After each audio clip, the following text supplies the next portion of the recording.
Municipal Education Director. Richard Admiral, elementary president. Ben Proctor, IT Integrationalist. Mark Bateman, curriculum assessment, student data management. John Marino, federal programs.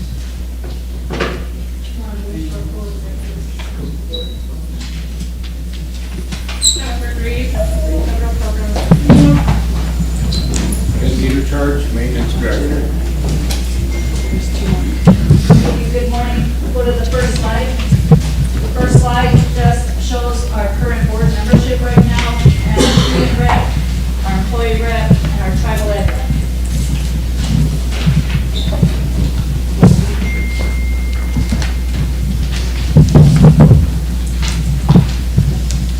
This is our administration director list. These are the people that run these different programs in our school in order to make sure that the focus in their area is lived up to every day, and they work with the parents on a daily if there's any issues that come up, any concerns.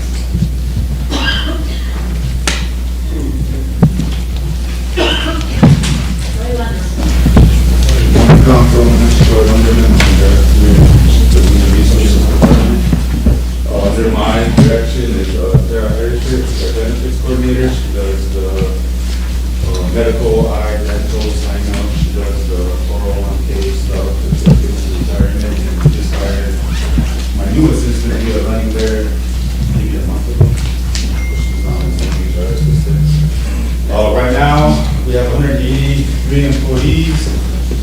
By next board meeting, it'll probably increase a little bit. There's some that are waiting for the board meeting to be approved for 16 departments. We have 24 foreign employees, Filipino teachers. One is waiting on the HCA approval. When that happens, that will be our 25th foreign teacher. Certified positions open in elementary, we have none. Middle school, we have one. High school, we have none. And in our CPE school, we need 2. Our background policy, we use the tribal, we're using the tribal courts. I think at one time we did use the Attorney General's office, but we've been using the tribal courts. For the local, we do the state, and we do PSC as backgrounds and adjudications. Child Justice is currently working on our renewals. There's some that don't need the backgrounds, but they're still within the time frame. Those that have lapsed, she's doing the renewals. They streamlined their process to where now with us, we just use a link. So as soon as she sends that out, we send the link to the employees, they log in, and all it is criminal at that point. They don't do reference checks, they don't do anything, addresses or anything like that, so it's simple for us. In a new league, we have Corporate Investigations Incorporated out of Pennsylvania, and they're the ones that we will use for any foreign employees. They actually do foreign background checks, so we're in contacts with them of trying to get a contract in place for them, and I just heard about them within the last month, so once they get on, they'll handle all.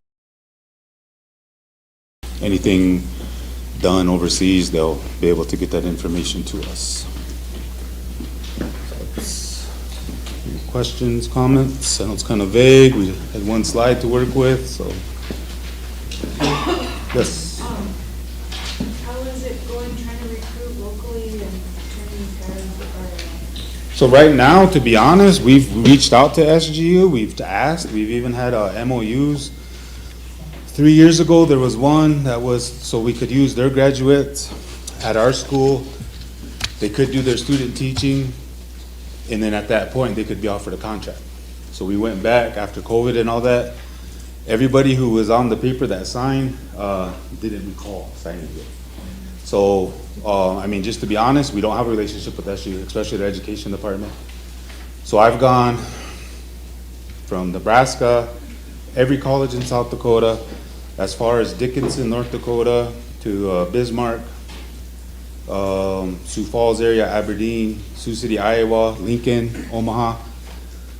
Went to their universities, to their education departments, and I got to speak with the deans with all of them. And it's not just local, but everywhere. They're having issues. About 30% of people are not going into the education field compared to about 10 years ago. Nobody wants to be a teacher. They're having issues with it. Now, when they do go into education and we need them, then we're competing against Rapid City School District, Sioux Falls School District. Starting pay, $54,000, $5,000 sign-on bonuses, so you're pushing 60. St. Francis finally got theirs to be at least at 40. That's what we're dealing with. So when you're talking $16,000 more to go to here or there compared to St. Francis, we're gonna lose them. Even locally, Little Wound School, starting at $53,000, so there's a $13,000 difference just from the gate there. If you get into special education and stuff, Sioux Falls District offering a $10,000 sign-on bonus already. So it comes down to money. So with the Filipinos, we're good. I mean, they want to come, they want to work, they come highly qualified. And I think our test results in those classes and stuff kind of speak for themselves, and they want to be here. The issue we're going to have is when they are here and they go through the H-1B process and they can start running for citizenship, and then they leave. Then we're in that same boat, trying to go out and recruit. So it is a money thing. I guess some good news to share is, last couple of years we've been here and you guys have heard us, we only get $6,200 per kid in that. We're up to 74 now. So it's not a lot, but it's 1,200. But when you put that into perspective with the Department of Defense schools, their students, every student is budgeted at 24,000. We're only at 6. So we're a long ways off. We're at a quarter of probably what we should be getting. But again, I mean, that's something that you and I advocated for when we went to NIA. Yep. So, I mean, stuff's happening. We just need more. I mean, we got a lot of legislation through NCAI that we've done, TBEC. One of the main things we're pushing is for the BIE budget to be reclassified instead of discretionary and mandatory. What that does is it kind of protects that budget that it can only decrease by 5% if it's mandatory. But it can only increase by 5% too. But that makes it level. I mean, it gives us more to work with. A lot of little things. I mean, we're looking at, the boarding school initiative that Deb Holland, Secretary Holland, just finished up, I think, in November with her last meeting in Montana. What we're asking for is mandatory funding out of that as an action. We just don't want an apology. We always get the apology. What's the action? We got asked that. So we approached the right people. We got a meeting with Deb Holland's chief of staff, and she wrote it all down, and that's what we took to NCI, and the resolution got passed. So now at least Congress will get a look at it. So things are moving slow, but. Joy, Wayne had a question. Comment? Filipino teachers? Yeah. Are they like TFA where they sign on for a certain contract time? No, it's just with the H-1B, with the visa. So first when we had them, they were J-1 teachers. J-1 is not a working visa. It's more of a cultural exchange type thing. So they would come for the 3 years or whatnot, then they'd have to go back for 2 years before they could reapply. But that didn't guarantee they were coming back to where they left work, because in 2 years you could have them replaced. No, but they sign on for at least 2 years though? With their visa, that's what it's allowed. It's not a sign-on, it's just what they allow, the visa allows. So the H-1B is a 5-year, 3 to 5 year. And no, I mean, under circumstances, we did have some that under the J-1s that got to stay longer because of COVID. So when their time was up after the 4th or 5th year, because of COVID, they ended up staying like year 6, year 7, year 8, and then had to go back. But it's a lot easier for the H-1Bs, J-1s, because H-1Bs, they don't require you to go back. There's no waiver for that. Thanks. Any more questions for Troy? Anything else, Troy? Oh, no. Okay. Thank you very much. Thank you.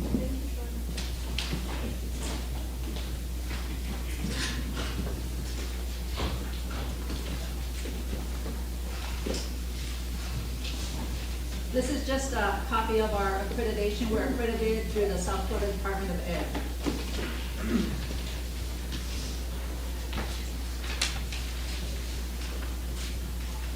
Our mission, our vision, our theme, and our strategic plan, when I came in 21, we had to get that all updated. That's a requirement from the Bureau of Indian Ed. We did a year's work to get down to this vision statement, to get to this mission statement, and look at the goals of what we wanted to do at St. Francis for the next 3 years. And so this is a 3-year plan. We're in our 2nd year. And then we'll go back. So it's a revolving document. Our principals are all the strategic plan leaders, so that this document gets looked at every quarter. We make sure that it's a living thing, that we're all moving towards to reach that vision, to reach that mission, so that we can keep school improvement to the forefront. This is our school improvement document, and so it's a living, breathing document. We look at it every quarter and we make sure that we're hitting those goals.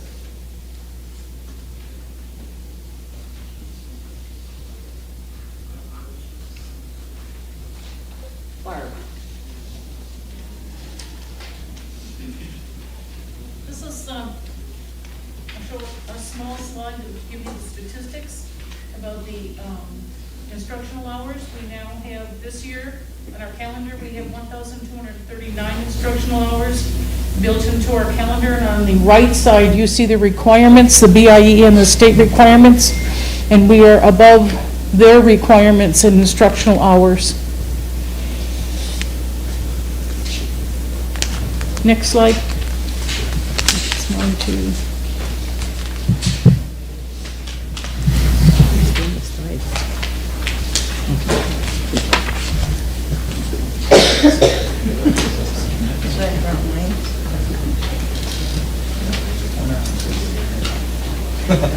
This is the curriculum that we currently have in place.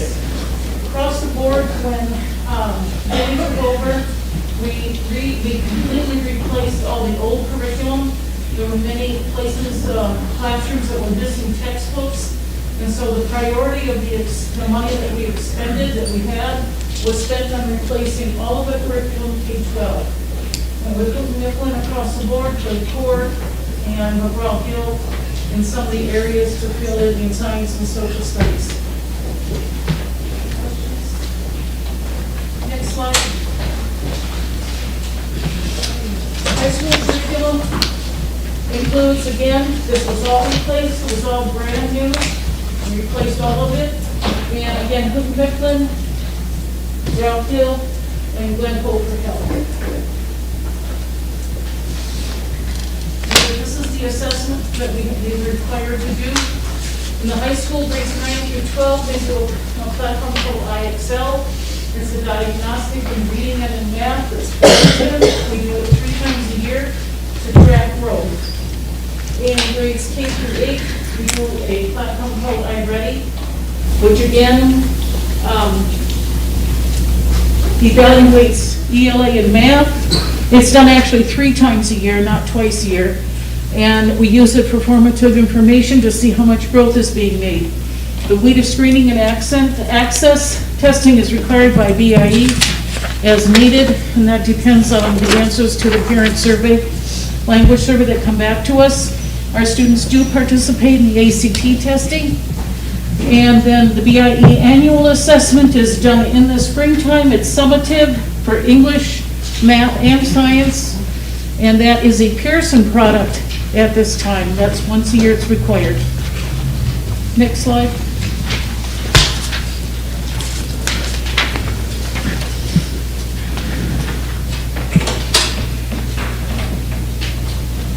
These are the graduation requirements. These are the core courses and the elective courses that are required by our seniors to graduate St. Francis Indian School. They must have 4 credits of language arts, 3 of math, 3 of science, 3 of social studies, CTE, fine arts. These are requirements, PE, health, and personal finance. We as a school require 2 credits of Lakota language, and then the rest is made up in electives. We have expanded that with our new CTE school. This is greatly going to help in this category because our kids are going to, they're embracing the CTE courses, and so there's going to be a lot more kids involved in pre-career planning and pre-career learning. Oops, I don't know what I did with that. Touched the board by mistake. Let's see. Next slide.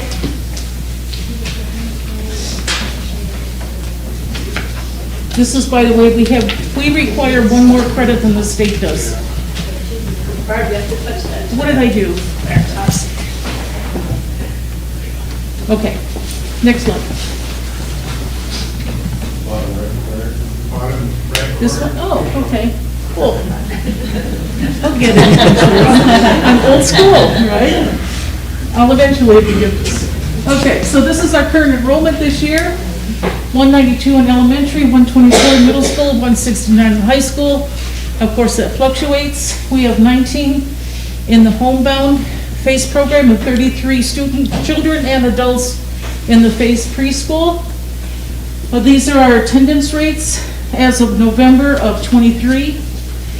And then we have the new element that's coming up, the BIE, instead of focusing on attendance, absenteeism, or being present or absent, they have changed their focus to chronic absenteeism, which means if a student is absent 10% or more of the days of the school year that they are enrolled for, they are considered a student of chronic absenteeism, and that's where their focus, and that's where our focus is changing. Now we're changing our focus to those students who may be gone for 3 days and they come back for 4, and then they're gone for 4 days and they come back for 2.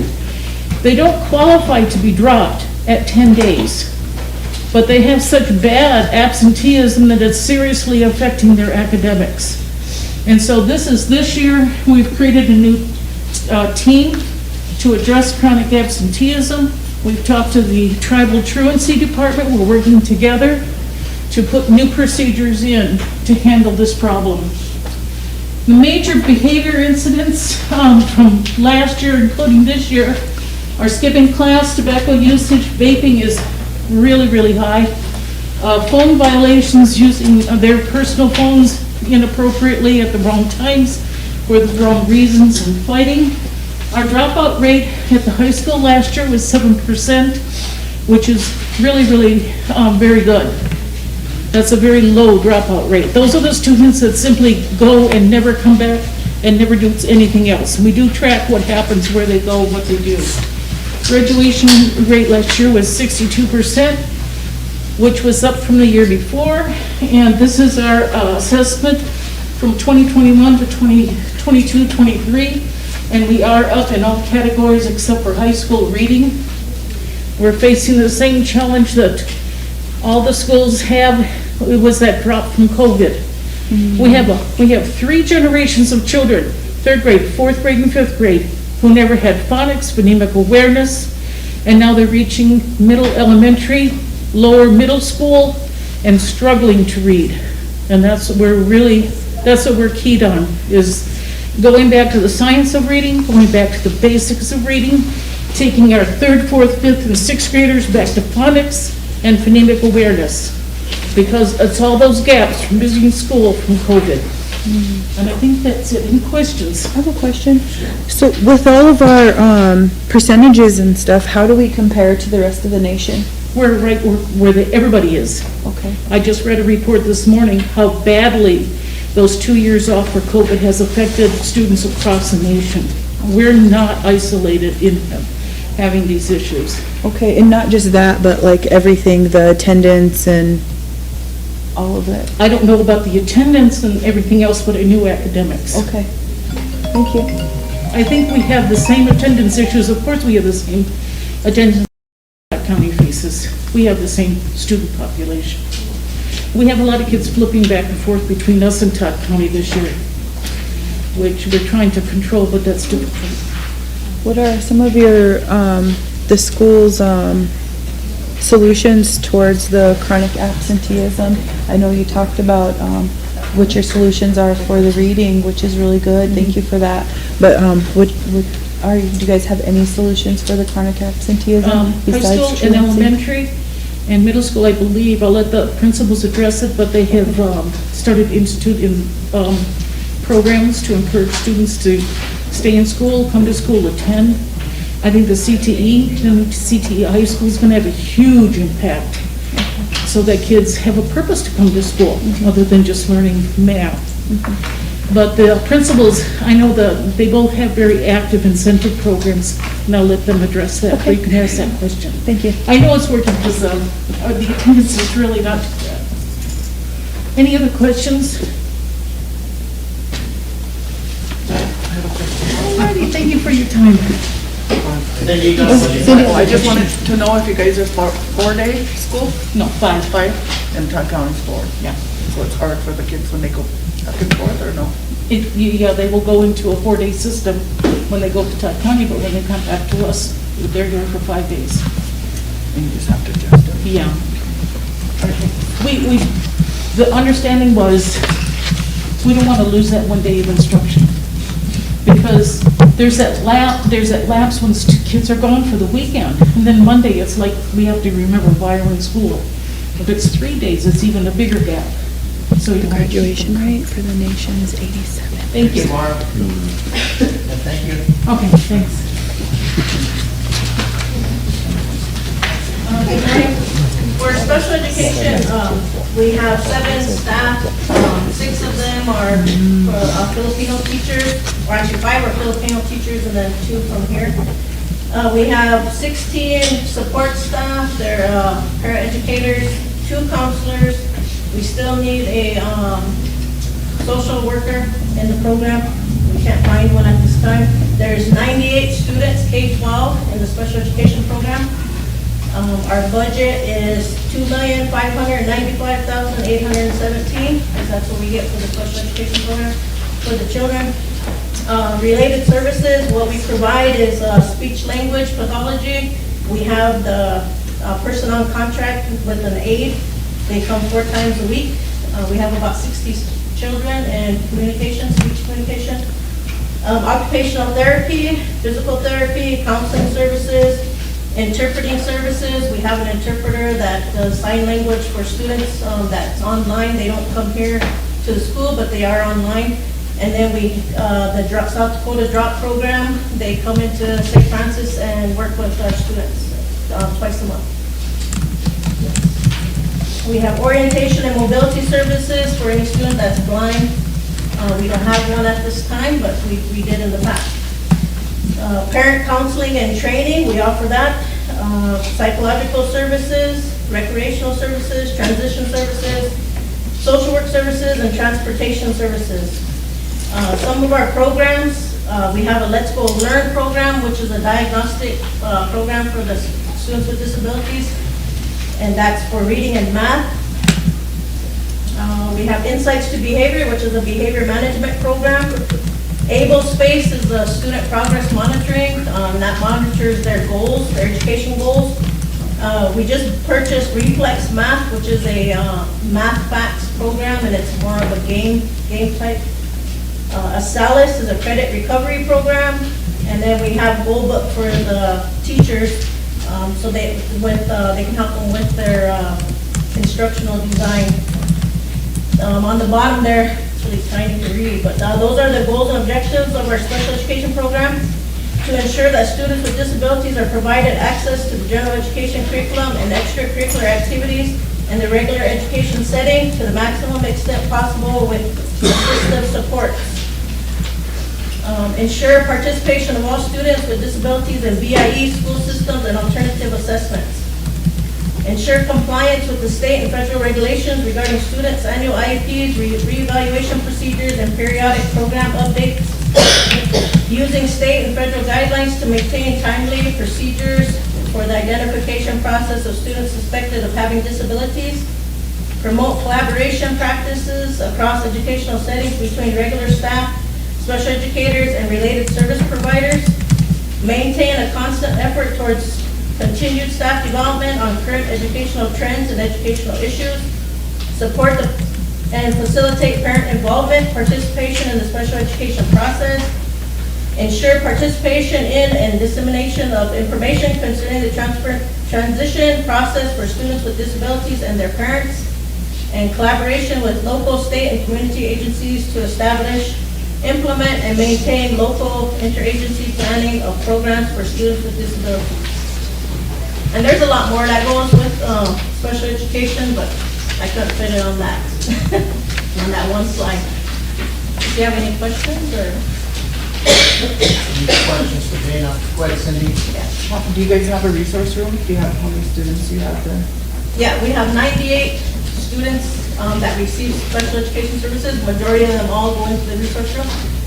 We have one in the high school, One in the elementary, we have a self-contained room in the middle school, and then a resource room in the middle school. That's what I was wondering, Yeah. self-contained rooms Yeah, in the and middle the- school and elementary? Just in middle school, How many students? just one. Just one? Yeah. Thank you. Any more questions for Dana? Thank you, Dana. Thank you, Dana.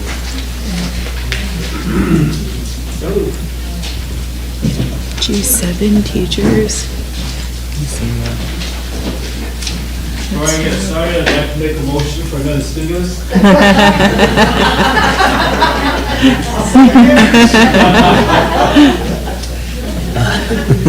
So, we have the language Gonna development start a program. rumor. We have about 13, no. Wait. Alright, so, consists of 13 staff members. We cover K-12. But we always felt like we need more time. You know, there's about 180 days, give or take if there's any school day, snow days. But we have them for about 45 minutes, K through 8. And they're actually more of I can statements, or how confident they are in using the Lakota language.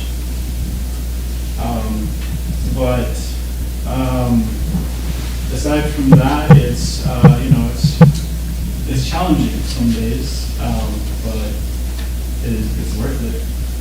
The other program is the Wexia Immersion Program. There are 4 positions in the program. We've been working with Okaija Kokechi and Red Cloud. They were very generous in sharing their curriculum that they have there with this immersion program. Currently, it's only a kindergarten program, but we hope to build it up to 5th grade as soon as possible. But right now, it's still in its early stages, so it's still we're still crawling. We're not really running yet. You know what I mean? So it's a work in progress. But yeah, that's it. I have a question. Yeah. Question? Sure. What is the recommended number of hours to increase fluency in our students? Well, yeah, Or in young people, I guess? That's a good question, because we can look at like how many hours it takes to get fluent in like Russian, right? That's 2,000 hours, right? A year? Yes, to get fluent in it. Okay. And that's with like no breaks for summer, right? Well, the other thing is to look at is how children learn languages. You know, how many of us in here remember learning English as our first language? Not me. Right? We don't really remember learning English. But by the time we were about 3, we had about 2,000 hours of English language, give or take. It's all around us. You know, that's why it's really hard to create these areas where we only speak Lakota. You know, I can't go chill in the laundromat and just hear Lakota all day. Right? I can't go places because literally there's very few speakers left now. Right? I think the last count I heard was 327. And we don't really have time to be arguing about things, so we've just been doing the work, really, you know, regardless. And we're using whatever we can to accomplish that. But yeah, so it takes time and effort, for sure. But we would really like to raise that bar up, and that's what we've been working on. Thank you. Any other questions for Ellen? I have another one. So as far as, you know, the school goes, I know you have your limitations for within the school, but if it was up to you, and you can make the rules, would you, what would you recommend as far as required hours or credits throughout the? Currently, you know, with some studies they did recently, like tribes in South America and other indigenous tribes, we're really ahead at St. Francis in terms of how many hours and time they get every day. I don't think, Todd County doesn't do that. Todd County's far from doing that, unfortunately. But we are ahead of the curve in that sense. What really needs to happen is it needs to be throughout the school and all the classrooms and not just during the language time. And that's what we've been working at there. Red Cloud has a similar program where they do their K-12 thing, and the teachers, the certified teachers, actually have to use local students. So we've been working with them to look more into that program so we can do that. Filipino teachers are really good. No, that's, Put that out there. so my last question is, how could we as a tribal government help fill the gaps that the school can't fill because of your restriction of your hours, the time that kids are in school, summer break? Like I said, if you made the rules, what would you suggest? I disband the council. I kid. No, but we really got to look at what successful language programs have done. There really shouldn't be any limitations or anything on what we can use and what we, you know, there are proven methods out there that have worked. We just need to explore them and evaluate them. You know, the main thing is time, and not just for the children, but we need adult learners too. We need the parents there to be involved, because once they go home, you know, where they're going to be the majority of their time, you know, they don't really have what goes in the home. And that's always been something that needs to start in the homes, right? But how do we start it when we don't have any speakers or classes for those parents? So that's your answer, finding a way to create classes outside of the school for families? Which I do at St. Francis Indian School. We did an online class for adult learners. It was pretty successful, about 12 weeks. But it's just to get the basics down and get people to speak and get comfortable with it.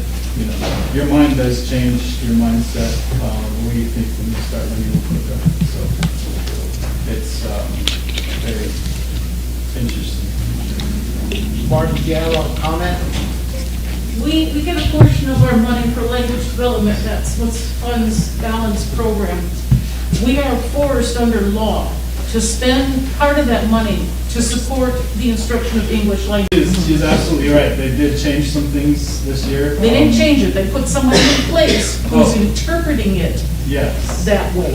Okay. So when you go to Washington, if you want to talk about something with them, and they're in the BIE, Bureau of Indian Education, has been proven statistically that students who are fluent in their own language, their native language, have higher academics in English and in math than students who are not. But they're forcing us to take the back way into language development and telling us that, oh, that money is supposed to be spent on teaching of English, not Lakota. So that has something to do in Washington. Go to Washington and say, listen, you're giving us language development money. We know statistically, and we can tell you statistically, that our students, if they're fluent in their own language, they're going to learn English and math and science better. Yeah. We want our money. We don't want to be told that we have to spend our language development money. Yes, our ISEP money and everything else can go to English and math, but our language development money should be spent teaching Lakota. And we are forced by law to take a portion of it and spend it someplace else. That's where you can help us, is help us support the instructional language. Yes. Thanks, Bob. Everything she said, I second. Okay. Wayne and Lisa. It's pretty tough when you, I always wondered that, how long you should be immersed in a language in order to pick it up. Right. $2,000. That's pretty tough when you, especially when you have a 180-day school year. And if you immerse them 2 hours a day, that's only 360 hours. Then and then there's nothing in the summer, so there needs to be a summer program, Right. which we've looked into, which we Even talking just about. the individuals that try to continue that type of education, Mm-hmm. At home, if you were to do a 12-hour work week or a work day, that's 166 working days. If you did 8 hours, that's 250 days dedicated at 8 hours a day. And if you had 6 hours a day immersion, you need 333 days Yep. to reach that 2,000. It's a big 10-4. I didn't know you were that good at math, but, no, I'm You'd be kidding. amazed, bro. No, what they found, again, in that study, they actually, and I can send it to you guys if you'd like to see it, but with the Maori kids, they found that from the moment they get on the bus, all day they're immersed in the Maori language. And what they found is that is just as effective in getting them fluent as it is if they were to just naturally acquire it. But again, it's the resources and certification and getting through all these other hoops to get those sort of programs going. Yes, Lila? I've got Lisa and then Dara Yeah. next. And Margaret. I just wanted to bring up, when we do go to DC through the Tribal Interior Budget Committee, when BIA comes up for discussion with very limited funds that we do that we try to capture for our tribes, that we have to share with other tribes. Troy Lunderman, he was really influential in a lot of those discussions that we had when it comes up with that. And what it is it's language preservation.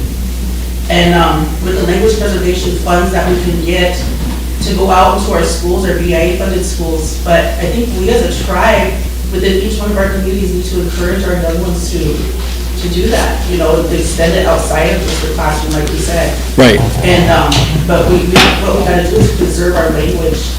I would say, Send pamphlets home, encourage parents to work with their children. There's also money in BIE for language immersion schools too. we're actually applying for some of those. There are other schools that I've seen, other tribes that speak, like the Navajos, for instance, they speak fluent language. They don't go outside of that. Mhm. And with having to learn the English language is part of the curriculum to get that passed, but that should be in addition to that with our BIE schools. But I know Troy, he was, yeah. We had a long discussion about language preservation at one of our Right. meetings. And preservation is to preserve the language. I would use the term revitalize. We need to revitalize the language while we still have our fluent speakers here to help us.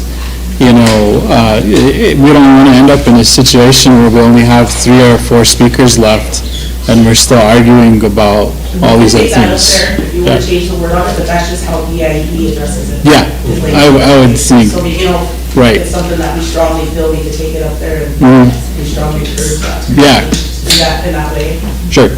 Barb? When I confronted the BIE representative that supports this part of that law, her response to me was, it's not our responsibility to preserve your language, it's your tribe's responsibility. That was the attitude that we got when I confronted that. That's what, you have to take it out of our community and encourage. What was her name? I'm not gonna say. Okay. I'll tell you after this meeting. Good morning, everyone.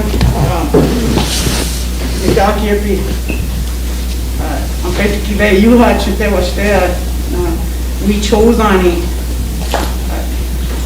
No bad choose puppy show. Chokata opi we man. Hunku wayaki we akasinteska wicha. Wamli ohitika teoshpaya mata. Wazi wakante atiwahe. Eta matfaluza ha. Eta won't stoe. I'm come from Swift Bear.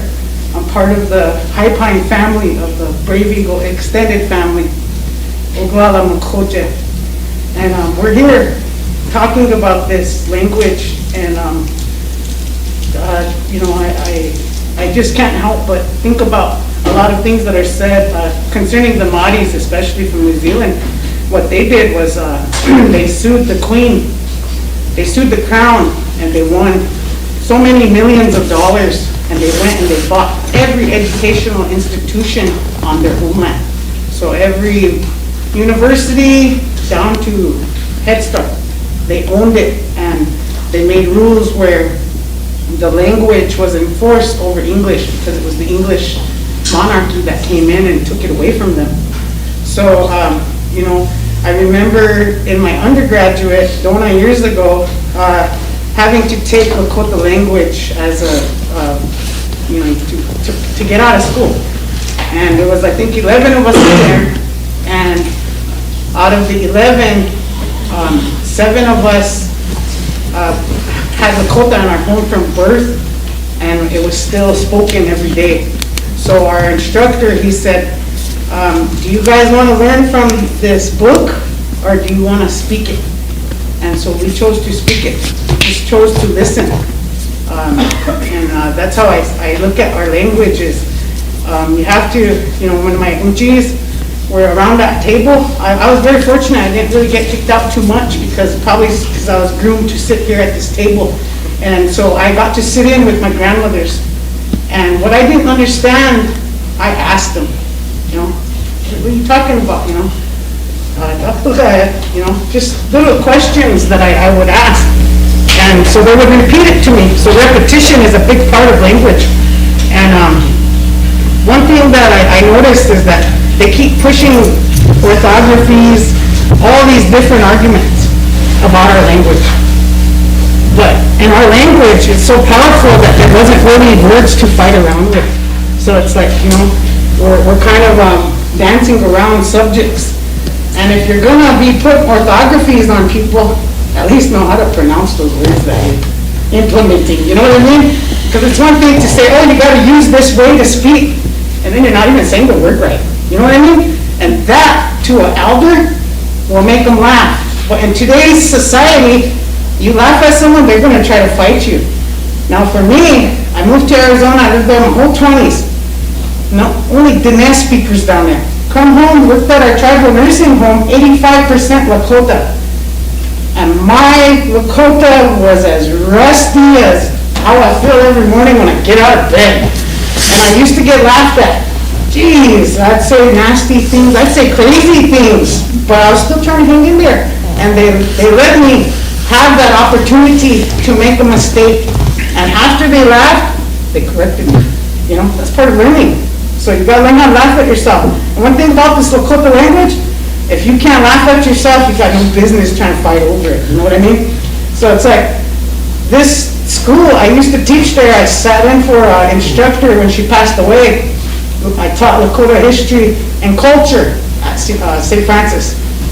And for me, those students, they have that language in their home. They had that in there. So when they were acting up one day, I pulled Kulu on them. I said, they all sat down. Even one standing on the table sat down on the table. That told me that there's a grandma and an auntie and a mom in those houses, and they pull rank, and these kids listen. So when we shouldn't be fighting about language, we should be implementing it and taking it back to the home, because that's where it starts, in the home. We'll never be able to speak at a collective level if we don't get our homes right. That's all I have to say, and I'm thankful for Alan, because, you know, he stands up here in front of us, and he defends a language that he's learning, and that he's standing on completely. And so I just want to give him some props, because it's hard to stand up and have to excuse yourself. Thank you very much. Thank you, Mr. Chairman. Dona yahi na la ko agla ka fikile la chudamawashte. Tokia lakshti la khota bi yopila. La ko yaki le lila wana ungununi hampi. Cha we cha Kachiki wana dong jobs the la. We told Kachi ki wana la ko la ka pile wana tok jaha chaw goya ki le la tisyaw goya. The Lakota language is it's my whole world. And those of you who are learning and who are wanting to understand and live it, I really commend St. Francis Indian School.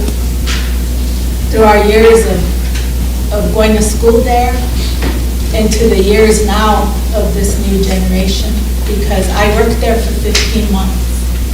I loved it. I got to be who I am at St. Francis Indian School. I got to tease. I got to laugh. You know, I just got to be who I am. And because of that, I'm really thankful for the environment that these programs bring to our children. You know, growing up, Dwight here, I was telling him, probably about 85% of St. Francis Indian School in the 80s was fluent Lakota.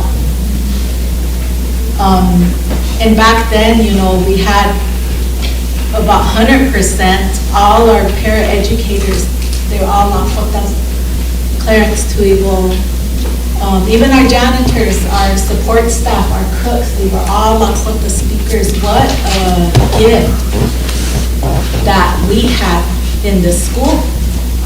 And because of that, I believe that, you know, the St. Francis Indian School is still a model school for Lakota language. As we all speak and sit here and talk about the statistics and the study groups, those are all foreign to me because I chose not to go that route of my education. I chose my route to be of the Lakota way of life. Chatua Lakolia Hanta, there's an etiquette involved here. Not only is the language spoken, there's also an etiquette that we have to teach. Because every single one of us in here, we're Lakota. We love to be treated good. We love to share. We love to gift. We love to be together. We eat together. You know, none of us walk in a restaurant alone. I've never seen anybody walk into a restaurant alone. We go in packs. You know, and that's just who we are.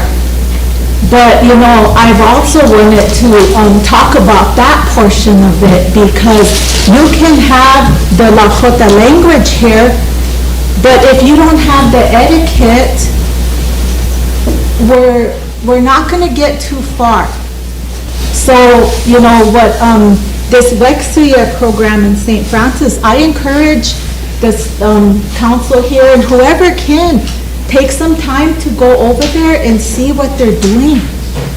You know, they're providing a space in a home fire.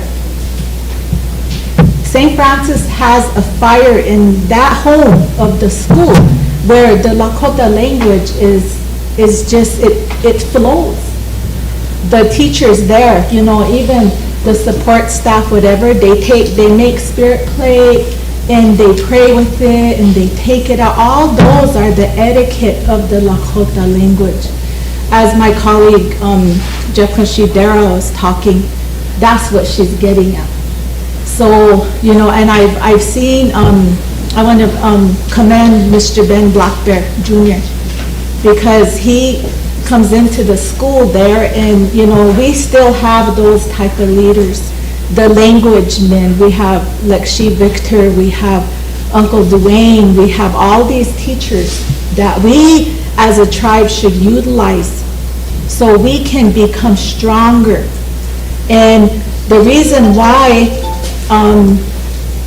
I believe our children are the dual language, multi-language speakers, English and Lakota or Spanish, whatever it may be.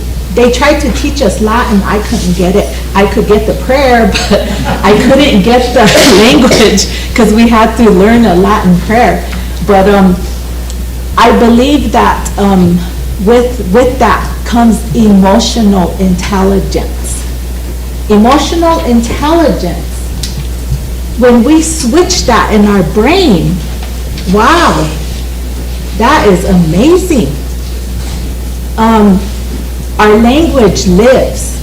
So our little ones, when they're in the classroom setting, and I think, I've watched them, and I did something different with my kids.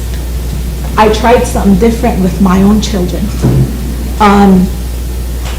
I have faith in our way of life. I live it, I stand on it, and I have faith in it because I kind of flipped mine around. It still worked. We're too harsh on the formal education. From the beginning, we were called savages, merciless savages. Wayne has a shirt that says that. And I was like, hey, I want one of those. But we were called savages. We were told that none of us could read and write. We can't do nothing. We're just worthless. Look at us today. Many of you have masters, bachelors, doctors. I think about those things and I'm just like blown away by it. But what I'd love to see, because this body, our first language is Lakota. We developed that here because it starts with the leadership.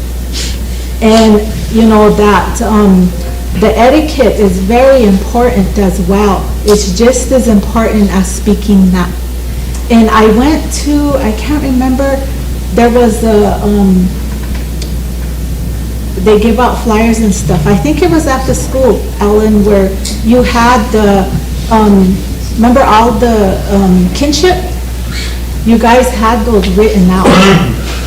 So I took a couple, the male and female, and I took them home, So little things like that, if we implement that in our own home, then, we're responsible for bringing that, from our own home.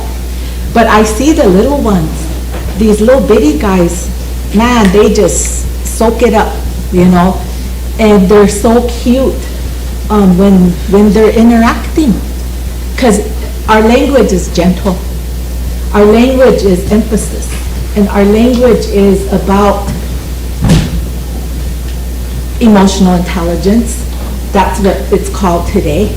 But ksapa, wise, the wisdom. So I'm really, really glad that Ellen is here because we have this happening, and we have it happening in Mission. We have it happening in St. Francis. The Todd County just gives enough. I don't know how many minutes do they give, Barb, do you know? And they don't really have teachers for that? They have a middle school teacher and a high school teacher. Oh, okay. Because they don't get as much as St. Francis gets, yeah. They get it, I think it's by semester in middle school and high school. Okay. Yeah, because, so we're real fortunate in that arena where we get to be who we are. And our children, the comfort, as if they're comfortable being who they are, just imagine the academics, the levels that, that grow with that. So at some point, I have a request, Alan. Okay. Maybe at some point you can bring your kids to council, bring them here so we can see and talk to them, and give them that encouragement because I see good work there. And, I thank you for what you're doing. It's hard. I know it is. It's really hard when we're trying to, bring that back, but it's being done. So, I really appreciate that. And the other question I had was, do you have elders who come in and work with the little ones, or do you have that in your daily setting already? We have two elders that come in. Ben is one. Okay. And we're trying to get the other ones ready. What Ben does, he comes in about 3 times a week and we go over the immersion curriculum that we received from Red Cloud and from the so we've been coming over that, going through it, and we also would like to start with recording interviews and what they've been interviewing, we have a list of questions, talking about food. But Ben has been really instrumental in a lot of stuff we've been doing, so I'm very fortunate to have his guidance in a lot of good stuff. But the difference between when kids learn a language to adults is it takes a kid between 5 and from 5 up, there's a particular time period where they only need to hear the word.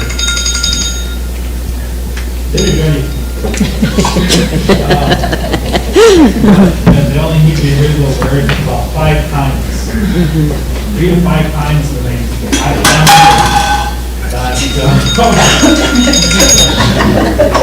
Right answer, Fred.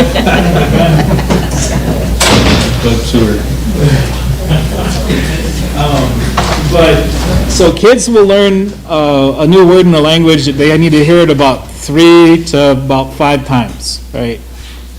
How many times do you think an adult needs to hear a word to learn it, to get it down, to have it in our hard drive? What was it? 50? What did you say? 30? 10? Well, 100? Someone said 31? No, I'm kidding. Price is right. As adults, we have to hear a word over 100 times. And we have to actively say it. You know, as a Lakota language learner, that's what I do when I hear a new word. Iutche. I say it over and over, and I say it out loud until I get it down, and then I think of ways to use it. Iblutche, right? It's a process for us as adults. It's different from kids. It's different, and we need more practice, and we need to be around it. We need to hear it, but that's very difficult to create that setting, you know, in these days without the proper resources. So. You know, we also have to think that Lakota language is our language, but it's also our children's language, right? Who's going to be speaking Lakota in 20 years, 30 years, 40 years? Who will be speaking Lakota then?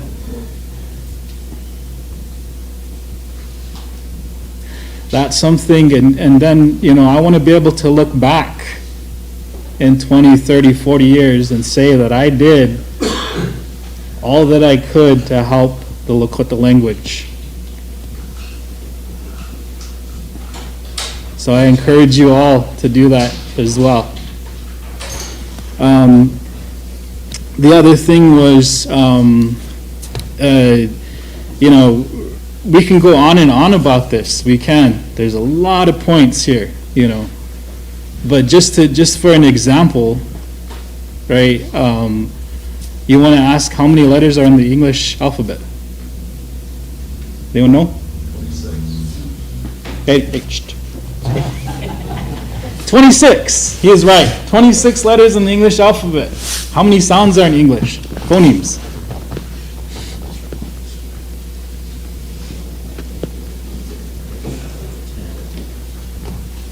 "44. 44 sounds, 26 letters, right?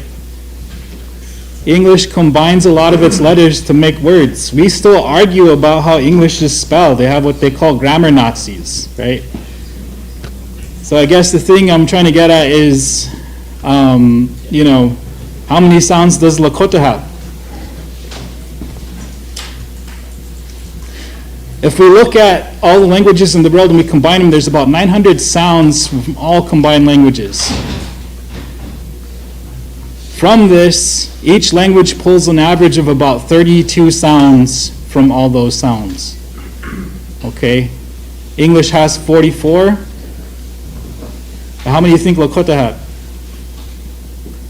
Lakota is a really studied language, right? It's probably one of the most studied Native American languages out there. Has about 38 sounds, okay?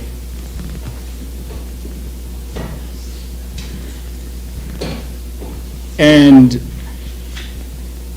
we need to like think and really evaluate some of these things, you know. Lakota also has about 17 to 18, maybe I think 20 now proposed orthographies. That's most than any other language in the world. Okay. So that's something that, you know, these are some issues that we have, not just on Rosebud, but in Pine Ridge and other places, you know. It's not like we only speak Lakota here in Rosebud. Anyway, we can continue on, but is there any more questions? I just wanted to say that I'm happy that you're working with one kind of justice society. There's our fourth year now, and all of those children can give their introduction from our program. Now they're proud. We're going to Sioux again this year. Nice. Last year they took 3 places. So They I'm took happy you're. first in that one, yeah, right? Yeah. Yeah. Yeah, I actually got a meeting with Sage tomorrow. They pick up really fast, those little kids. Mhm. Like you said, you only have to say it a couple times and they remember. So Right.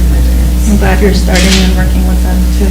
Yeah, it's gonna be a journey, but it's just starting out. So it's gonna take some time, but I think with the time and resources we have available currently, we'll be able to build something pretty strong.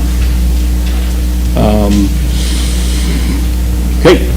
Oh, just one other thing is I think we also need to work with adult learners other than, you know, I know there's the Lokoya Awonia program, but we do need to have something for the parents, which is what we've been developing at St. Francis Indian School with the study group, the online thing, you know. Again, we live in a very visual world now, right? Our kids are really on electronics, right? We want them to be able to use and see Lakota on those, right? Just as much as they see English, you know. No matter what we do, we can have a totally, you know, immersion school like the Maori, for example, but they're still exposed to English. They will always be exposed to English. So the idea is not to have them monolingual Lakota speakers, but they will be bilingual Lakota speakers. Martha, do you have a question? Yeah. Comment? Good afternoon. Council Administration Atona Yahipi.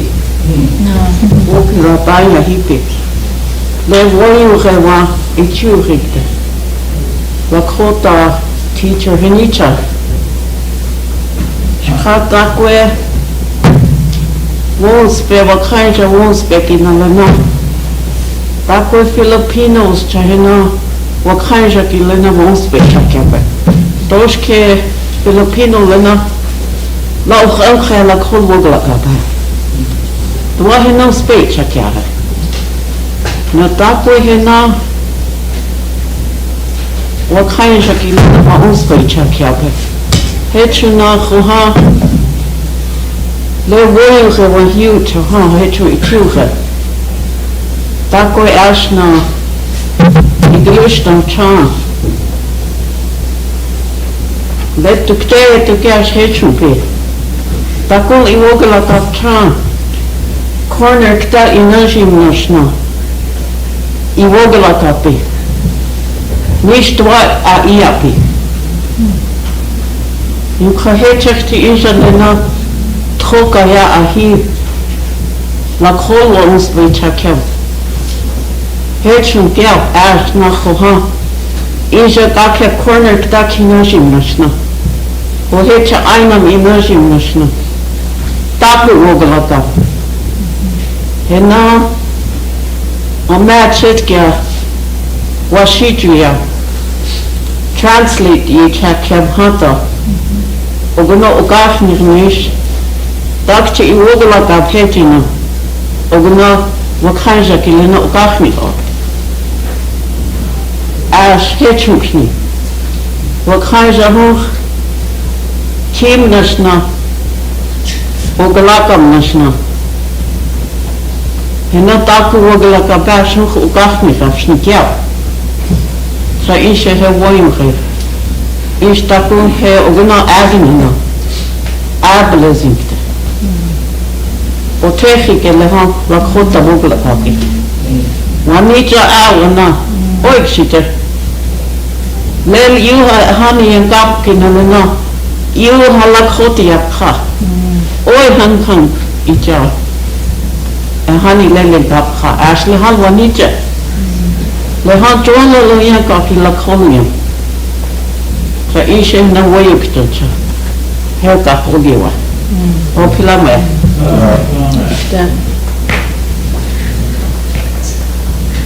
Any other questions for Alan? He needs to pick up his check. My stimulus check. Thanks, Alan. Oh, thank you guys. Thank you.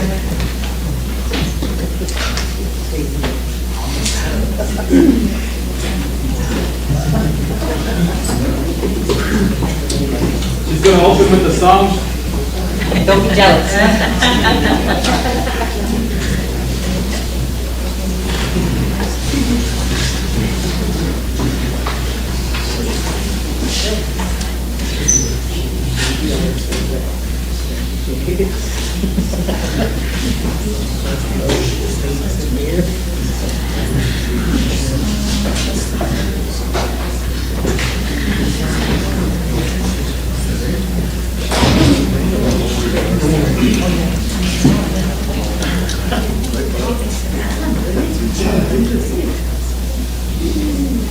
Honey, lehian ki ang peti to kahe lilo washte. I'm happy to be here.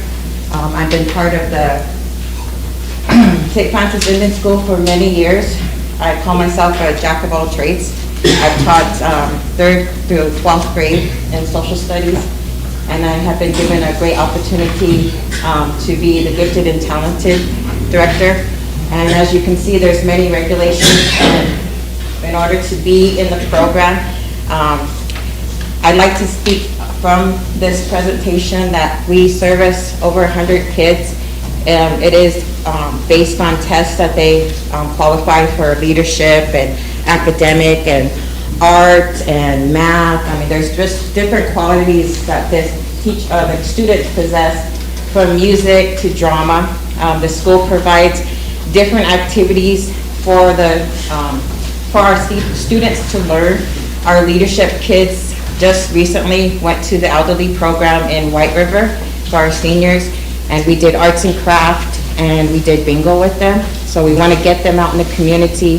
That's going to be something we're going to keep doing for our elderly, and it's really a great opportunity for our students. Even as in drama, we had a play a couple months ago that our kids had the opportunity to star in Cinderella. So we give those great opportunities. We also bring people to our school.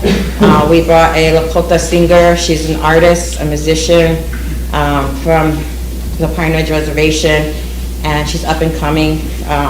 We bring people like that, like Jackie Bird, who's coming tomorrow as artist in residency, so that our kids can see that there are people, our Native people out there doing things and accomplishing things, and that they would have the opportunity to do those things. So within our gifted program, we give those opportunities. I hope that if you guys go to LNI, you will see that the gifted program, my teacher Scott Fischel will be there in the art exhibit in which St. Francis runs, and come and see the art. Come and see the work that a lot of our students do, and they do accomplish a lot. We do have a former gifted student who is at USD this year. Significantly, she is a really good artist, and so we just want to provide those different opportunities for our students to grow in what they do in academics, what they do in leadership. Hopefully those individuals will be our next leaders sitting here at Tribal Council. So I mean, the program in itself is, like I said, has BIA regulations, and we have an IEP team that we look at. We look at their files, we go through things. There's a significant test that they do. They're only allowed to miss so many times. But there are individuals. I encourage our students to, when they come to class, we give them a Post-it and we tell them, write down something positive and give something to somebody today. Say, boy, I really like how Lila has her hair today. And write it down and give it to him, because a lot of times when we as leaders say something to somebody, it's a profound thing for us. So if you give someone a compliment today or you say something really nice, then it brings up their day. It brings up whatever they're feeling, that they might be down. And so we want to do those things, and we want to encourage our students at St. Francis to be those type of students, to help each other and give each other strength, and that's what we do. We give help with our siblings, we help, and I also tell them, go home, ask what can you do for Uchi or Kakala or somebody. And so these are things that we promote within our gifted class. We do have our Lakota stuff hanging up. We do our commands and stuff. So we try to incorporate many different aspects within. We have an elementary program, we have a middle school program, we have a high school program. And each of those areas are well taken care of, and we encourage, if you come around to St. Francis, you're gonna see a lot of our stuff that are hanging up. So especially in the elementary, we have, during Heritage Month, we had leaders and quotes and stuff. So we just encourage our gifted students to do a great deal of things to help, and hopefully someday they'll be sitting here at Tribal Council. Is there any questions? Any questions for Sandra? Sheriff, go ahead. What's the percentage of our total student population in gifted county? So there is right now about 60%. Of Lakota students in our school? No, the gifted and talented program. You have about total 80? About 80. So that's about, No, we got like 100. 20%, Yeah. it's around 18, Yeah. 20% of the students. About 20.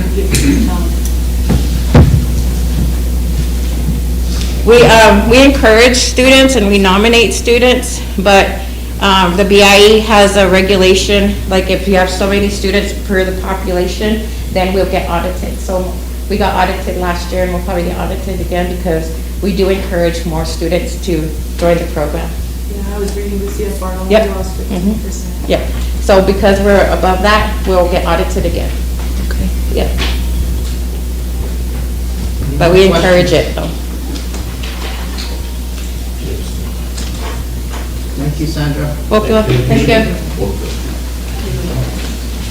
Where's that song at? Good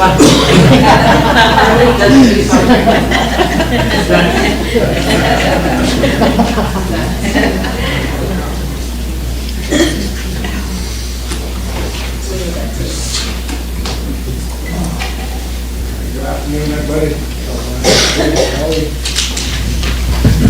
I am the school safety director. My staff consists of Margaret Whitehat Braves, the SRO, Willis McCloskey Security, Pete Bordeaux Security, Stafford Eagle Road Security, Tamika Will Security. And we also have monitors, Matilda Featherman, Tistila Big Crow, Lonnie Running Bear, Wakia Horse Looking, and Cheyenne Marshall.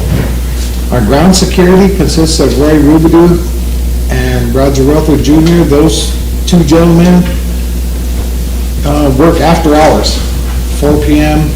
to midnight, midnight to 8. So what consists of us, our duties is that when school starts in the morning, we have male and females at both doors, at every door coming into the school, lower elementary, upper elementary, and the high school. They come in, we have walk-through metal detectors at the middle school and the high school. All the students come through there, their bags are searched. Make sure there's no contraband in there. Most of the contraband, we find, there's been some, say like graffiti or whatever, we'll find Sharpies, we'll take them, give them back at the end of the day. Things like that. The monitors will check the hallways, restrooms, make sure that we don't have any skipping, try to keep that down to really minimum. The doors to the schools, once school starts, the doors are locked at all times. The doors are all locked, they're monitored by security until students are let out. So if somebody comes, say after the bell rings, when classes start, security is at the doors where they can see you coming in, they will let you in. meet you, find your purpose, and they will, you'll sign in at the front, then you're escorted to the office. So we do not let anybody wander around, no parents or anybody can wander around in there. They're with an escort, or else we'll have that person they're coming to see, we'll bring them up to the front and conduct their business there. Well, staff is trained, they're CPR certified, they're AED certified, their certifications are due for renewal in September of 2024. We will be recertified prior to that date. We're also, every other Wednesday, we have professional development. We do ALICE training, it's active shooter training. I am a certified instructor, as is Margot. So we do active shooter training. With that, staff, we've also had training in self-defense, report writing, de-escalating. That was done through Chonska Yuha over in Pine Ridge, that they came over and did it. John Musso and Dan Hudspeth. And so our next scheduled training will be in December 13th through 16th, and it'll be MMIW and sex trafficking for that. We had, from this last year, our school safety increased 29%. What we do is, what I tell everybody that's coming in, all the staff that I supervise, when the kids come in, tell them, tell them good morning, tell them have a good day, because sometimes some of the kids who come don't hear that at home. So this is what we do, when school's out, I'm usually at the front door, tell them, hey, have a good day, have a good evening, have a good weekend, and talk to them. I've encouraged the people I supervise to get to know everybody as much as you can. I also handle the surveillance at the school, as well as the keyless entry program. So all staff at St. Francis has keyless entry, the capabilities. Depending on where you work, some have full access, and the rest will just be limited to where they work. Works out pretty good. I like it. It's everybody, to me, it's a peace of mind. We have drills every month. We just had a fire drill last month. This month, I think it is on December 12th or the 11th. It's on a Monday or Tuesday. We're going to have active shooter training again, or active shooter drill. We've had one already before. And what we'll do is, if it's a first-timers, when we have a drill, say like the K through 2 usually, or K through 1, I'll have those students come out into the commons areas of the schools, and I'll explain to them what we're going to do. We don't want to scare them. Prior to the drill, we'll send out announcements to the parents, let them know what we're doing, when it's going to happen. I'll inform the police department, everybody, hey, this is what we're doing, we're having a drill, so, we're going to lock down during the drill, and we'll advise everybody when the drill is over, we'll lift lockdown stuff.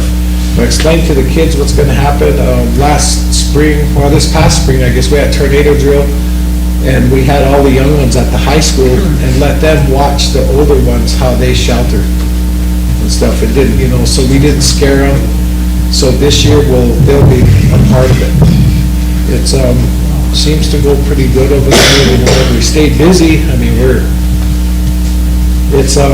some days there's not enough hours in the day, but it's good, and I love working there. I'm grateful for the opportunity I have, and all I can say is, if you folks get a chance, come up, see us, and learn more.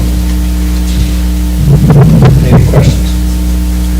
Any questions before Sharon? Just one quick one. What data did you use to analyze the 29% increase for the school safety? We actually survey the students every year. 3 times a year on all different types of topics, and I'll go over a little bit more in my presentation. But it's how they feel about themselves, how do I feel safe in school? Okay. How do I feel security guards, they're safe, and then students can also comment. And it's kind of an interesting thing to survey students because they're very honest, they tell us just like it is, whether you like it or not. So we're really happy to see a lot of improvement in how they feel safe in our schools.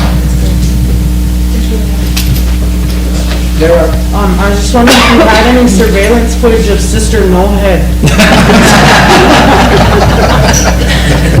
Not yet. Please post it when you get it. Any other questions for Leo? Thank you, Leo. Thank you, folks.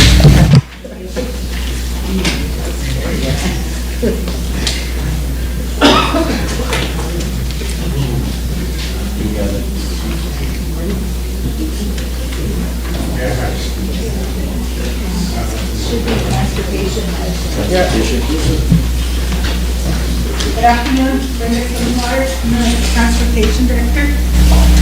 I have currently 11 bus drivers, 7 are CDL with air brakes certified. I have 3 with just the CDL and 1, she's working on her CDL now. We got to 15 communities with 11 drivers. We also do the PM runs. There's 5 drivers that go out to all 11 communities. And we do service 581 students. Any questions?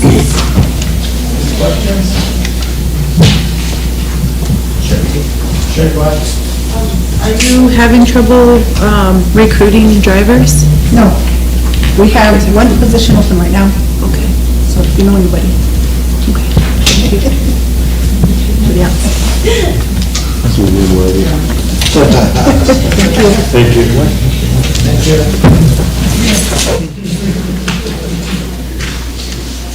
Hello, my name is Keith Mahosky, I'm the IT director.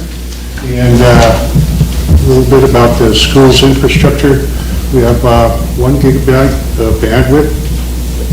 We've recently upgraded all our network switches school-wide 10 gig. Oh, that really helps with the speed and stuff school-wide. We're in the process of upgrading our Ruckus wireless access points. And we had a kind of problem with that during COVID and getting those access points. They were unavailable in the U.S., so we had to wait until some got shipped in. So we're in the process of upgrading those so it can be faster, stronger signals, things like that. We have 4 point-to-point wireless network systems, 1 to Gruder Hall, 1 to the old bus garage, the football field, and we have a backup point-to-point wireless access or network to the admin building. Okay, we have a Mitel IP phone system, business class. It's really good. We now are in the process of getting IP phones in middle school, elementary classrooms. That helps with communication with the office and things like that. Where else are we? Yes, the Genetech video surveillance system. That was put in a while back. We maintain the server on that. At St. Francis, we have, unfortunately, bad powers from Cherry Todd. We experience a lot of surges and power outages, so that affects all these systems. And so sometimes when they start back up, some servers won't restart correctly, and we have to go around and manually restart those systems. We do have for a while, a sonic wall firewall. This protects the school, blocks out intrusions, attacks, things like that. I get daily reports on that. We have average about 3 or 4 attacks on our network daily. So it's, does a good job. The next one is our Lightspeed content filter, and that's a filter that protects students and staff from unwanted emails, things like that. So if students are trying to go to sites that are inappropriate, we get reports on that. We get alerts. If they try to go to a site that isn't approved too many times, then it locks out their computer, and we get an alert of what student that is. And then that's that capability. Yeah, so that's automatic. We have those alerts go to the counselors and principals, and I get them. We use Sentinel-1 as an antivirus software on all of our PCs. That's really good too. It's, we get alerts on that from staff. If they got a virus, Sentinel-1 will automatically quarantine it and send us an alert. And if they're at home or something, then, we have to wait till they get back to school, get that laptop and check it, make sure that it's deleted and things are safe. It's really a full-time job there to kind of protect the school from things like that. That happens every day. We get attacked, or staff are getting phishing emails, people trying to get them to call them and give them information or remote access to their laptops. We've had a couple close calls where we had to shut down the whole system and change passwords to everything. And that was kind of spooky for about a week or two. I didn't know if I got everything. I was really worried about ransomware. We'd lock up our whole system. We'd have to pay them money for them to give us a code to unlock. But there's no guarantee that they're going to do that when they do it. So we've been doing pretty good there. Moving into the classrooms, we have a 1-to-1 student to Chromebook ratio. Every classroom has a Chromebook lab, libraries, different rooms like that, where a student doesn't have to carry a Chromebook from classroom to classroom. They just go into the next classroom, log in with their Google account. We use Google, and every student and every staff member has their own Google account, and we manage that also. And also, all those Chromebook carts have UV lighting in them, so we can sterilize each one of those. We have about 25 Chromebooks per cart because of COVID and things like that. We lowered that from 28 per class to 25. And so we have fleet 1 of them where they just stay in the school. We have a second fleet just in case there's another shutdown and we need Chromebooks to go home. That's a lot of Chromebooks. That's almost 2,000 Chromebooks that we have to manage.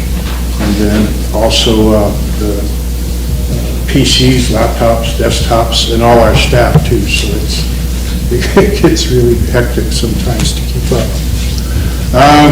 Our next one is we have Epson interactive projectors like this. Every classroom we have interactive flat panel displays, kind of like what we're looking at over there. Those are in every classroom and some offices. We have what they call an OWL lab, and what that is a 360-degree network camera. And so it sees, you put it right there, it would show all of you. Whoever's talking, the camera would automatically focus on them. They're pretty handy for school. It was really handy when we had Philippine teachers still in the Philippines that couldn't get here. And so we were able to have their para manage a classroom, and then they would log on from the Philippines and teach that class. And the students and their teachers could interact. And I was really amazed that those Philippine teachers, worked so hard they'd look tired, and this would be about 10 in the morning or in the afternoon, you know, what time is it over there? 5 in the morning, so they stayed up, you know, however long during the day, got up at early morning and taught their class, so it was pretty cool. What else we got here? All teachers in Paris have laptops, and we manage them with Active Directory. They have a school login, and we can manage those. What else? Every classroom has cable TV access and wall-mounted TV. Let's see, where are we now? We do Wirecast, Sling Studio, and we're looking at another streaming device called YOLO Plus. We have the capability to broadcast all our school events, things like that. The bigger events where a new line board would be too small. And we got classroom IT phones in every classroom. As I said, we're working on getting the elementary and middle school caught up. And that's about it for one slide. Is there any Questions for me? Hey, thank you guys. You still have a flip phone? What's that? No, we had a bus driver, Joe too, we were trying to find that flip phone from Rotary Dial. Haven't found one yet. Morning, everyone. Ken, before we start, does anybody need to take a bathroom break? Yes, request.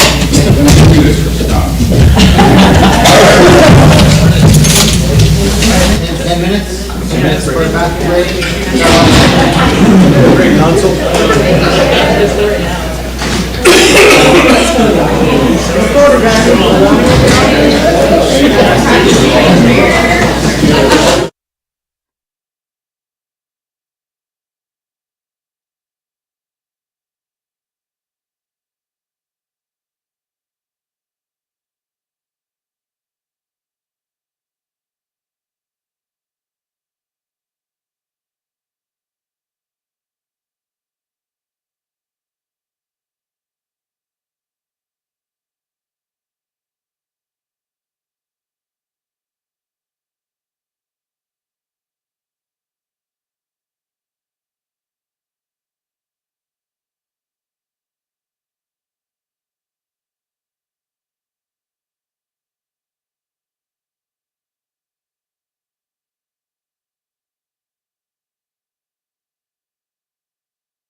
Sorry about that, Ken. Good morning, everyone. Part 2. Can everyone see the slide? Remarks complete. Any questions?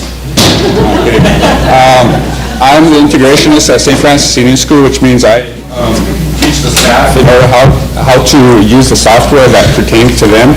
One of the software is the time management system. The tribe probably has something similar, whereas you guys use biometric clocks. You guys can probably punch in, punch out on computers possibly. The staff should be able to check their real-time punch-ins and punch-outs, submit leave requests. Primarily, this system will be paperless whenever it goes into full effect, just to make sure that we got all the bells and whistles good to go. On top of that, the staff have to be trained up one at a time because of the fact that it's IT, and not everyone is at the same level when it comes to IT. So we spend a lot of time, some people we spend a lot more than others. On top of that, they either use the computer to punch in or punch out, or the time clock. Now, the reason why some of them may use the computer is because there's people who do beadwork, quill work, mechanic work. Even there's some cases where people have medications which affect their fingerprints. When that happens, they get put on a list. This list gets okayed with all the principals and directors. It gets sent out normally, whereas everyone's on the same page. Whereas if someone's fingerprint don't work, they go to the computer. If their computer don't work, there's always a backup. On top of that, the biometric clock use, you can punch in and punch out from anywhere on the school grounds. But as far as the web-based version, you cannot clock in or clock out on it anywhere outside of the school network. Got that locked down, so there's no way no one can beat the system. With that being said, there, of course, any other time, if someone's going to try to do that, I haven't seen it yet, but you never know. The other portion is a software unlimited web link, which allows the staff, when they're trained up, to use the web link to any of their stuff that they have in their classroom, as far as, desks, computers, whatnot. They can upload that in real time. There's also on there, they can see their pay stubs, their W-2s, 1095s, kind of any really federal type documents that you need in relations to your pay. Now, it does kind of tie in with the TMS, but it's separate. I know that sounds a little bit weird, but there's two separate systems. WebLink ties into SUI, TMS is separate. Most of the staff get caught up on TMS, which is the only thing they really need. Whenever we do get SUI running and there's enough people that are, I would say, trained up on it, we will allow them to use that to a degree. Like I said, classroom type stuff. Again, this is all meant to be paperless, so whenever it does go into effect, that should hopefully save the school a lot of money on paper. Because of the fact now, I know people like to print stuff out, sign stuff, make corrections, but with this being, when it goes into effect, all that's going to go away. All your stuff needs to be good to go, as far as up from the staff to the supervisor. Supervisor sends it out to business, and it should be good to go from there. That's pretty much it. It's pretty simple, unless there's any questions. Questions for Ken?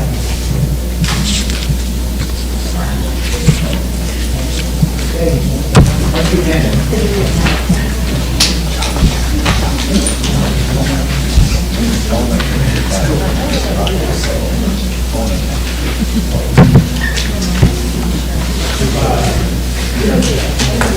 Good afternoon, everyone. My name is Richard Badnuck, the elementary principal, certified. We certified till 2026. This will be my 26th year at St. Francis as the administrator. 30 years total as administrator.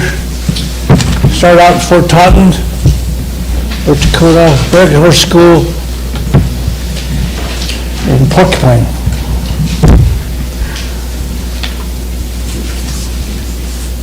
At the elementary, we got 12 teachers, 6 paraeducators, other staff. Now we're gonna insult your intelligence by reading them off to you, you have the handouts there.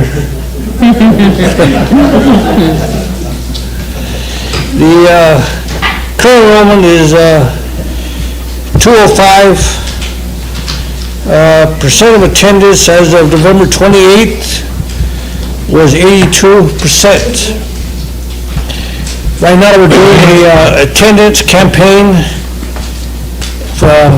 We just had 41 students with perfect attendance for the month of November. We arranged for them to go on a field trip up to Rapid City, and we tried to get them into Waikiki and YMCA over in Pier, but none of it worked out, so we ended up taking them to the trampoline park up in Rapid City on Friday. Took them in our coach bus. They really enjoyed that, you know. The guys like that stuff, so. We got other initiatives to do throughout the rest of the school year. The other campaign we're doing is parent involvement. Right now at our parent night, when we discussed the report cards with the parents, we have roughly about no better than 30% of the parents showing up. And so we're working with the program and the other program at the school. We're doing a big initiative. Totes probably talk about that on the 19th when she gets up here. And so, as we know, you know, parents need to be involved in the education of the children, and that's part of the formula that's missing. We got a lot of good programs. We got all the classrooms. We got teachers in them, paras, but the parents not coming. And just throw a scenario out there, say 25 to 30% of the parents show up. Now that 25 to 30% of the parents that show up, I bet you about 10%, if that, meet with their children after school. They're supposed to read and be with them at least a half hour after school. And I'd venture to say 8 to 10% were parents read with their children after school. So that's where we stand right there with our parent involvement initiative. And so that's probably one thing that will really help us out there is you give us some money. I guarantee you, give each parent $100, they'll be there. So that's really nice. You want to help us? That's what you can do right there. Bring a budget? Huh? Bring a budget for like your projection? I don't have one, but we put one together. Yeah. Yeah. So this is the budget, I know. I remember, if somebody remember when we had the old corporation, so I remember that. When we paid the parents $50, $75, I guarantee you that line was from here to, it was long, you guys remember that, you know, so that would bring the parents in, guys, you know, to help us. That's the missing link right there. We need, okay. Programs, we got children every Monday and Wednesday. We got the daily power hour, we do reading interventions. Achieve 3,000, that's our reading literacy, it's online. Warrior Store, that's our attendance and behavior.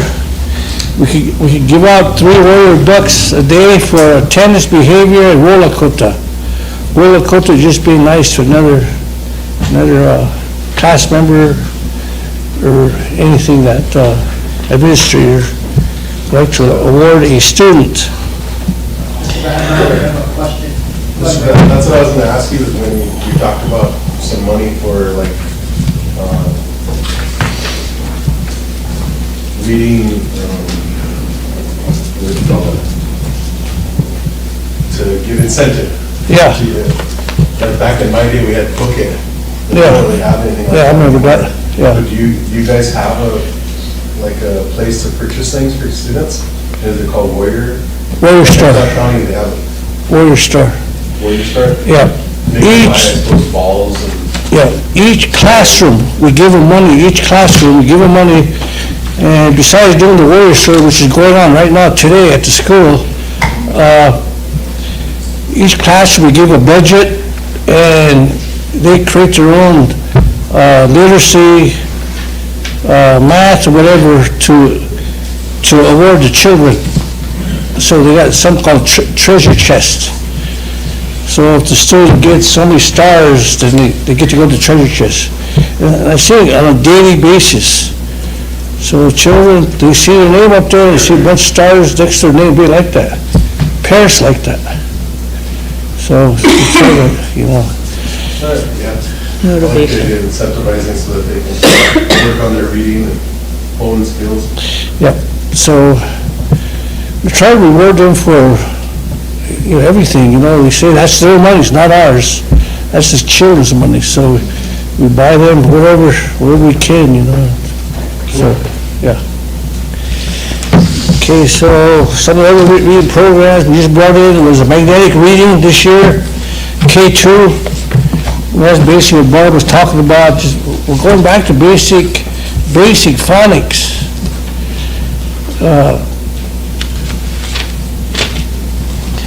We got quite a few students that are, because of the COVID and other issues, 2, even 3 grade levels behind. So we're trying to catch them up with this program. Barb found this program called magnetic reading, and that goes back, and we got to start somewhere. We're starting real low. Teaching us phonemic awareness, phonics, stuff like that. So technology, as Pete said, you know, each student has an electronic device. As Barbara said, through iReady, we assess where we're at with the children, their academics, read and math, 3 times a year. And the immersion program, Alan talked about that. We got special education, gifted talented student, wellness.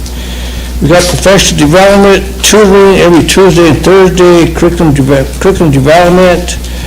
We also do that, wellness, that's our counseling. Staff recognition, the school board administration, we recognize the staff, staff observations. We do the Danielson evaluation model. We do weekly staff meetings. We do walkthroughs of the classroom. That's where you really tell what's going on, is the classroom walkthroughs. Parent, we have 4 of them. Okay. We have something called a comprehensive needs assessment. Danny talked about that a little bit.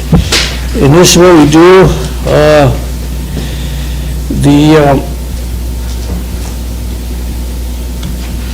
Action 1, to establish clear protocols and procedures to communicate and collaborate that are consistently implemented. Okay, there are schedules, protocols, chain of command, policies, procedures. Action 2, professional training and implementation, followed by proper lesson planning, as curriculum plan book, to lesson plans and content mapping. Action 3, comprehensive development and implementation of a reading and math intervention schedule. That's our power hour that we have daily, each classroom. And our budget for the 23-24 school year is $1,000,009. And that comprehensive needs assessment I just talked about, that guides all of our decisions. Other than that, that's it. Questions? We're getting preliminary data on our iReady diagnostic, the second round of it. And kindergarten started with about 40% of our kindergarten students 2 to 5 years below, or 2 to 3 years below grade level. We have 100% of our kindergarten this second round of diagnostic 1 year below grade level. So they all moved up. 4th grade went from 88% being 1 to 5 years below or 4 years below grade level. We now have about 50% of them being more than 1 year below grade level. So they're moving. They're really making good gains.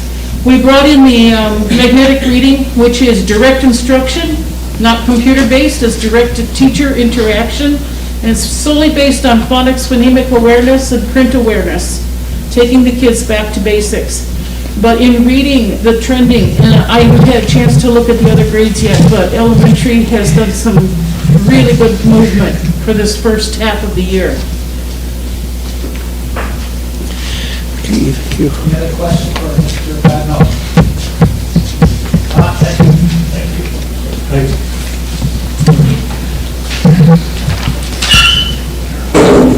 Hello, everybody. I'm Lima Leotard, Lieutenant Leotard. If I knew we could have more than one slide, we would have had about 5. But somebody has to stop me because I can keep talking and talking. We'll talk about school, talking about our students. So I'm at this middle school this year. I taught for 35 years. Taught county for 23. St. Francis, this is my 8th year, off and on. White River 1 year, and Red Claw 3 years.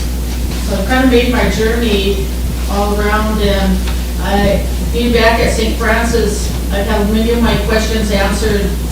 You know, what can I do differently? What can I do better for our students at St. Francis? So our staff, I want to talk about our staff. I just got office worker Donna Halvern there, and she's great. She knows, she gets things done even before I know what I need. She brings me paper, here. Oh, I need that, right on. And I'm signing things, and she's got things all ready. So she's come aboard kind of late, so we're catching up on some office management items. I got a new teacher, Brittany Bellion. She's excellent. She knows strategies, she knows what she's doing, and she teaches reading. Maria Murray, who's a returning staff member from last year, is teaching math this year.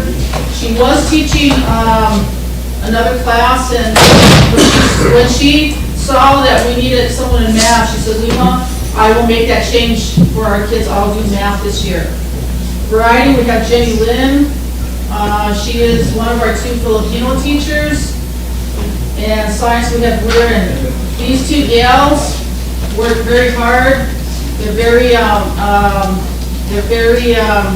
happy all the time, smiling, and just when I'm not having a good day, I look at them and it makes me want to smile. Currently, we have our social studies position open. We do have a teacher that is coming.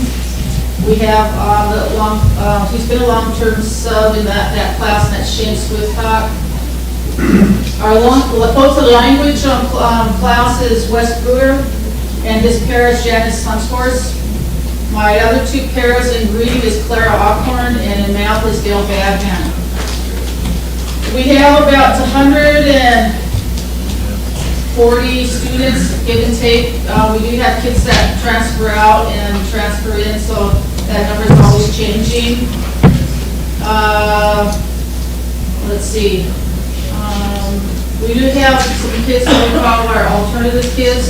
We want them to, they're a little bit older, and they missed some years, starting with COVID, so we're trying to get them caught up. So they're doing work in Edgewanity, and that's just our goals, our solution right now is to help those students in need of Edgewanity. We, as the middle school principal, the educational leader, I'm trying really hard to manage our middle school in the classroom, making sure that our teachers are applying protocols, and just like we have here, we have protocols and we have procedures, making sure that we go on into the classroom to make a good learning environment for all of our students to learn. Our school does great with professional development. They, with our CNA plan, our comprehensive needs assessment, our facilitators that come down do a lot of observing. They do a lot of surveys with the students and the teachers, and they observe. And sometimes we need an outside person to come in to let us know what we're doing. And so we're taking that feedback, and we are getting teachers trainings training and sending them out to getting professional development so that we can come back doing better. Our goal this year for our school is now that we know with what we were doing, we need to do better.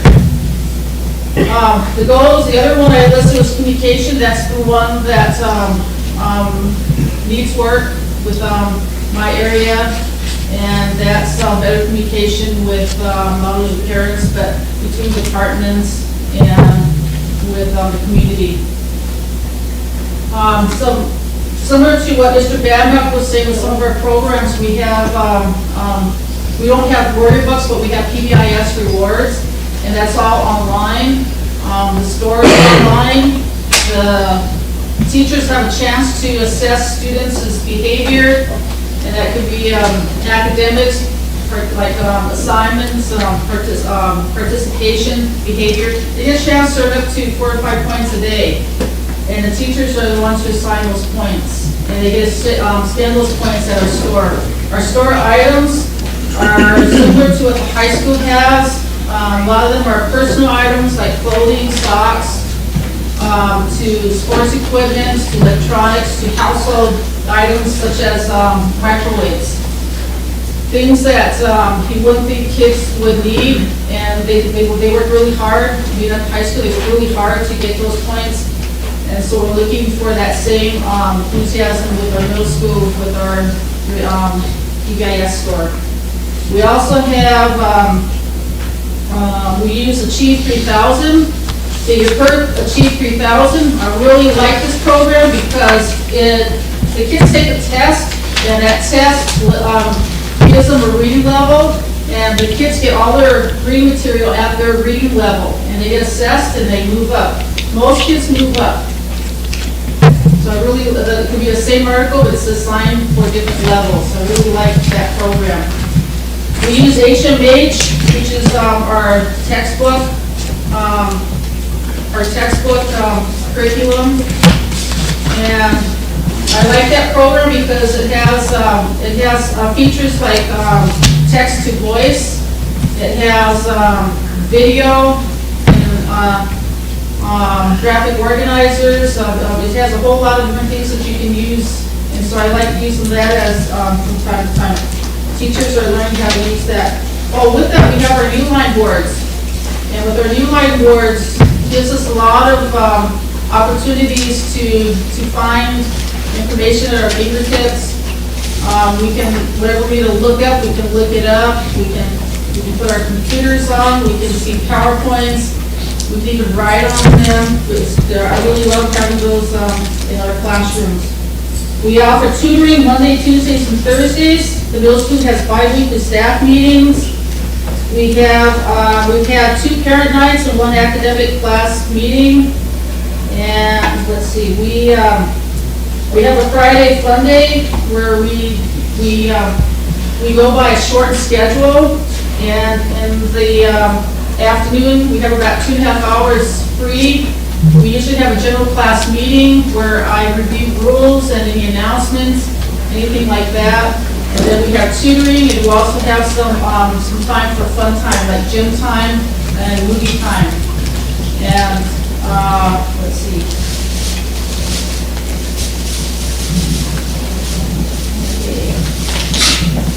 Do you have any questions about the middle school at St. Francis? Any questions?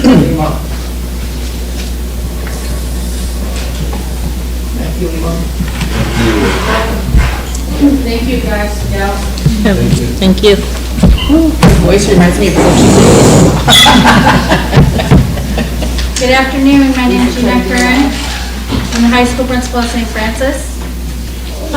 We have 15 teachers in our department, 1 I share with the CTE, 6 support staff. We have roughly 171 kids, but it can go up to 212, so we kind of fluctuate back and forth. Right now, we have a 91% attendance rate, so we're trying to get up to 95%. 62% is our graduation rate. Last year, we had 54, so we're on the rise. We have a $1.6 million budget for the high school. For our behavior incidents this year, we had 73 incidents the first quarter. And as we go through my presentation, you can see that we're down already, so we'll talk about that a little bit. Our curriculum, Barb has mentioned already, some of the supportive measures we give to our students who need extra help outside our regular curriculum as we do alternative classes with the Edgenuity program. We have after-school tutoring Monday through Thursday from 4 to 6. We also have Sunday tutoring from 8 to 4 every Sunday. So these are our goals for the year for high school. Last year when I reported, we had 6. We improved on all of those. This year we have 2 that we've added. So if the St. Francis Indian School high school administrators provide resources and a facilitator to assist teachers with the development of the framework and structure of Teachers as Advisors program, excuse me, and provide training and expectations for teachers to implement engagement strategies. Then teachers will provide academic, social, and behavioral support for students in a TAA program and engagements and learning.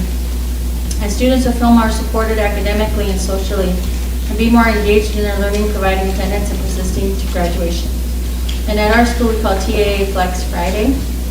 So what we did is we surveyed all the students and we said, there's a 100-some questionnaire, and it was like, how do you feel about school? Do you feel safe here?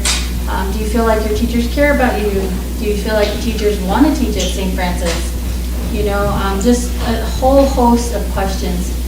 So then we sat down and we looked at the data, and we found that one of the things we've noticed is they don't have a lot of connect. The numbers weren't high enough for saying someone cares about me at school. And that's the one indicator to prove if a student is really going to be successful at school and to circumvent any sort of suicide or any sort of disengagement from a student feeling alone. So what we did is we created this Teachers as Advisors program, and we actually modeled it after the McLaughlin School. They have this program there, which is very successful. And what we did is we carved out one period every week where the teachers do just a social type event that students can pick. So we bought the program, we put it up, kids get on the computer, they say, okay, this Friday I want to go do scuba diving, or I want to learn how to bead, or I want to learn how to do a parfleche container. So they get to pick what they want to do. Board games. And so then we've been doing it now for this whole first semester to try to improve relationships with kids so that the kids can say, oh, they humanize the teacher. You know, they're not just teaching chemistry, they're not just teaching algebra, but they also like to sing and do karaoke and read. And so we tried it out for this first semester. The second semester, we're going to add in social emotional learning lessons, because the other part of the survey that was really high was the connection between each other. Like they felt like my friends don't care about me, or I don't get along with this person and don't know how to deal with it. So a lot of peer-to-peer emotional learning had to take place. So what we did is this second half, we have our mental health director, Becky. She is helping us to pick a social emotional program to do lessons with students every Friday. So this is a 2-part, building relationship with staff and building relationships with each other. Because even though they're in the classroom, if they don't have that piece, that's a huge part that's missing for high school. You know, because it's all social emotional at that age, and they're just learning how to be people, basically, adults, so they need a lot of guidance. So this is what we're doing to try to put in place to fix that. The other initiatives that we have is PBIS Learning, which is Positive Behavior Intervention Supports. We have a school store up and running, we call it our Warrior Store, but it's all based on the PBIS program, so the kids can go in. We surveyed them, what do you guys want to earn, and how do you want to earn it, so they can earn it by showing the Lakota values, by being in class on time, by finishing work. And then they can go into the store and they can order what they want, and then they go to the high school office and they pick it up. And it's been very successful. Last Christmas, we had one student who had a whole pile of things we saved all year. And it was like, we didn't say anything, but you know how we tease a little bit. So one of them came by and teased, because he had a little fridge and a little thing, you know, it was like a whole kitchen set. And he said, well, I'm buying Christmas gifts for my family. So it was really awesome. He saved up, you know, got gifts for his grandma and his aunties. It was pretty cool.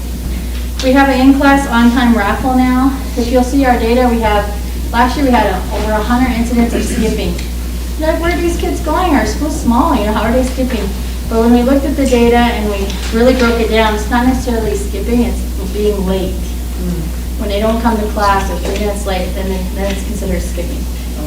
So then we said, well, how can we fix that? So for the first time, if you're in class on time, you get a raffle ticket, and at the end of the month, we draw for, we had somebody win a game system of your choice and a TV. Because I had a meeting with a parent and a student once about attendance, and she said, well, he has a game system, and the student said, yeah, but I don't have no TV to play on it. You know, so it's like, okay, if we're gonna do the drawing, we gotta give them both, because it doesn't do any good to give them a game system, they have a TV. So that was really successful in bringing our skipping down, because now they wanna earn that, you know, they wanna earn that little extra thing. We also have weekly attendance incentives, where the highest class, I think the 10th grade won last week. If you're, whoever has the highest for the week, you get to watch a little movie and some popcorn from the concession stand. So it's a small thing, but that has helped as well. And our monthly attendance incentive is a field trip. So we're just now starting that up to try to get it up. But if you look, this is my packet that I handed out to you guys. So even though it's on my slides up there, there's a little bit extra. And so these are just kind of, we have an outside consultant that comes in and checks on us, you know, she does classroom visits, she looks at all the data, we survey the students. So everything is like objective eyes. You know, how is the school doing? What are the kids saying? What does the classroom look like? How are the teachers teaching? So one of our things was engagement, because even though we had students this past year who were in classes, they're sitting there, it looks like they're engaged, but it wasn't active enough. Like kids weren't asking questions, they weren't talking to each other about learning. You know, so we did a lot of professional development on engagement strategies, and then she comes in with me and we look at what's happening. Is it engagement? So I don't want to go through this whole thing, but if you look at it, like we're up and the students are in groups 85% of the time. You know, teachers have engagement strategies that they're doing. Students are talking to each other about content. You know, we have direct instruction in almost every single classroom. They have their materials out. You know, very few phones are observed. So a lot of good things are happening visually too. We haven't had any, or 200 students, we haven't had any kid who said, no, I don't want to talk to him about, you know, what a plant structure or whatever. No, nobody has refused. We've kind of pushed them out of their comfort zone to say, let's start talking about learning with each other. And because we know they love to talk to each other. But since COVID happened, it's been harder to see in the classroom because everyone's kind of drawn into themselves with social media and technology. And so our focus in the high school is to try to get that aside and start getting them being more social. And you know, when you talk about content in the classroom, they're going to start having more ownership over it. So that's one thing that's really improved. So I won't go through the whole thing, but this is kind of our report of the things that are happening in the high school. And if you look further down on this second page, excuse me, you'll see that our referrals are down 25% already. Students feel respected and cared for by teachers is up 22%. Students feeling respected and cared for by support staff of the security team up 26%. Students feeling respected and cared for by administration up 30%. Students feeling proud of their school is up 18%. Students feeling like teachers enjoy teaching at St. Francis, up 14%. Students stating that they enjoy learning at St. Francis is up 14%. Students feeling that the security team is making the school safer is up 29%. That's good. On the student survey, 31 of the 36 indicators showed positive growth. 14 indicators showed significant growth. So if you look at it, these are her notes. You know, direct instruction was happening. Students were sitting in groups. They're talking, having discussion. And so further down, the open-ended question, what's going well this school year? The top answer was my learning in the classes. So this is really positive that I'm happy to share with you guys because we really worked hard to try to make students start feeling more comfortable at school, safer at school, more engaged in their learning. And so for our Flex Friday, I just wanted to share a couple of photos of our kids. One of the hits that we added was culinary arts.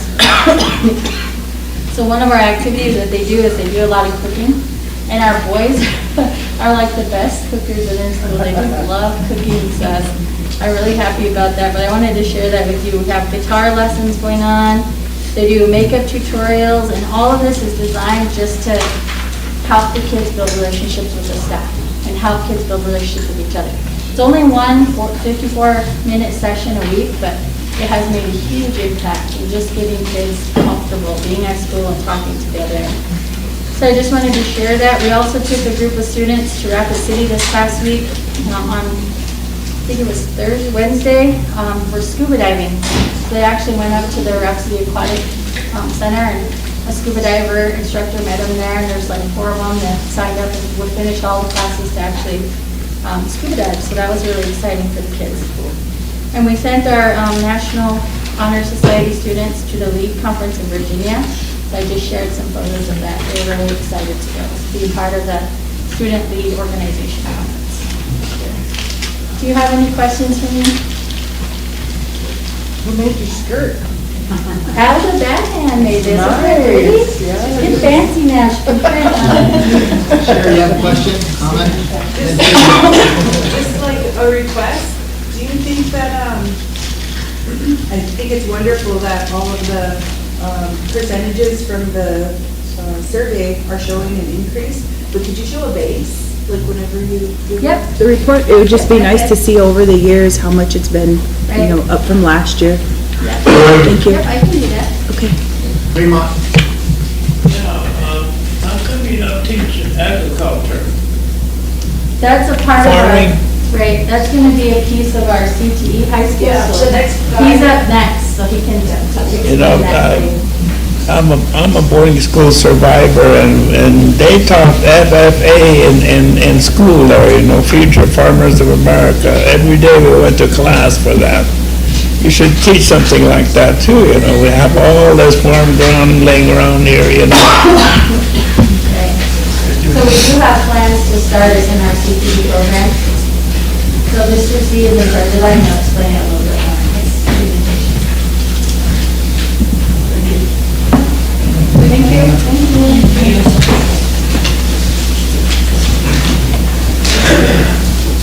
Brian.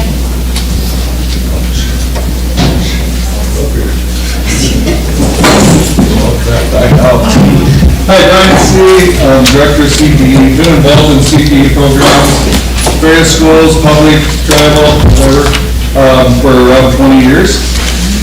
This is the newest challenge and the greatest challenge I've ever had. I've built buildings in schools and stuff like that, but this challenge is awesome, I love it. On the first slide, it gives a little thing on going in. Thank you to all you, first of all, for helping support this program. It's huge. We're moving forward, starting with classes. We had the soft start this fall. We had 4 children. 4 of the students were in a law class, principles of law. I don't even know the number that were in culinary. It was a lot of kids in culinary. I didn't get a true number because it was like about 40-some.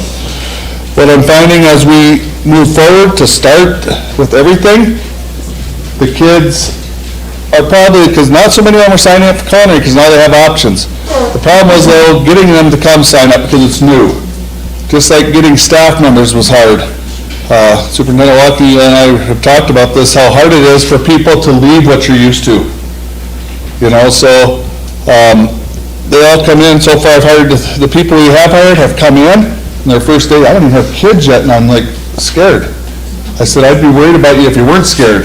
You know, that kind of thing. So that's the kind of mindset that they're coming in really open-minded, ready to move forward. We've been working a lot preparing through different discussions and talking about what it's going to be like in a classroom. We have Charles Arcorn Sr. as the residential construction. Thomas Molina is the law and public safety teacher. Dan Sosby just started. He'll be the information technology and also helping get the business program going off the ground. And then he's going to work with the ag, but I'm going to also work with the ag. I grew up on a farm in the Bird Lake, South Dakota area. I got a lot of background in it. I just actually worked in it as recently as 2015-16. I was helping out some farm work. So I'm going to help out a lot with the ag. The first courses are basically preliminary courses. I don't know, Keith, did you give the brochure to everybody? Yeah. Okay. In there it shows kind of courses that are being offered. The animal system is going to be mainly teaching them to prepare them to be not necessarily farmer, but more of a rancher.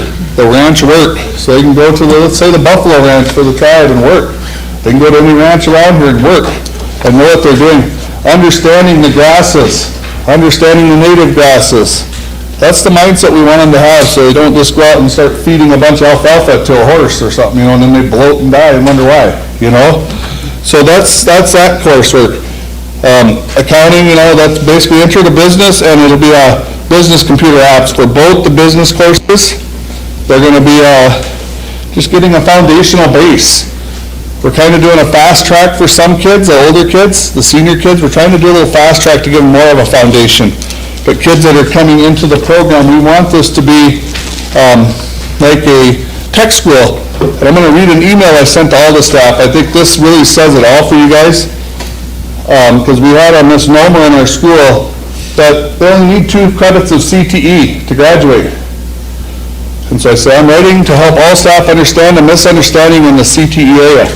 CTE credits are a requirement for graduation. This is true. But also CTE is so much more. It is a pathway to help students explore jobs and careers in the world.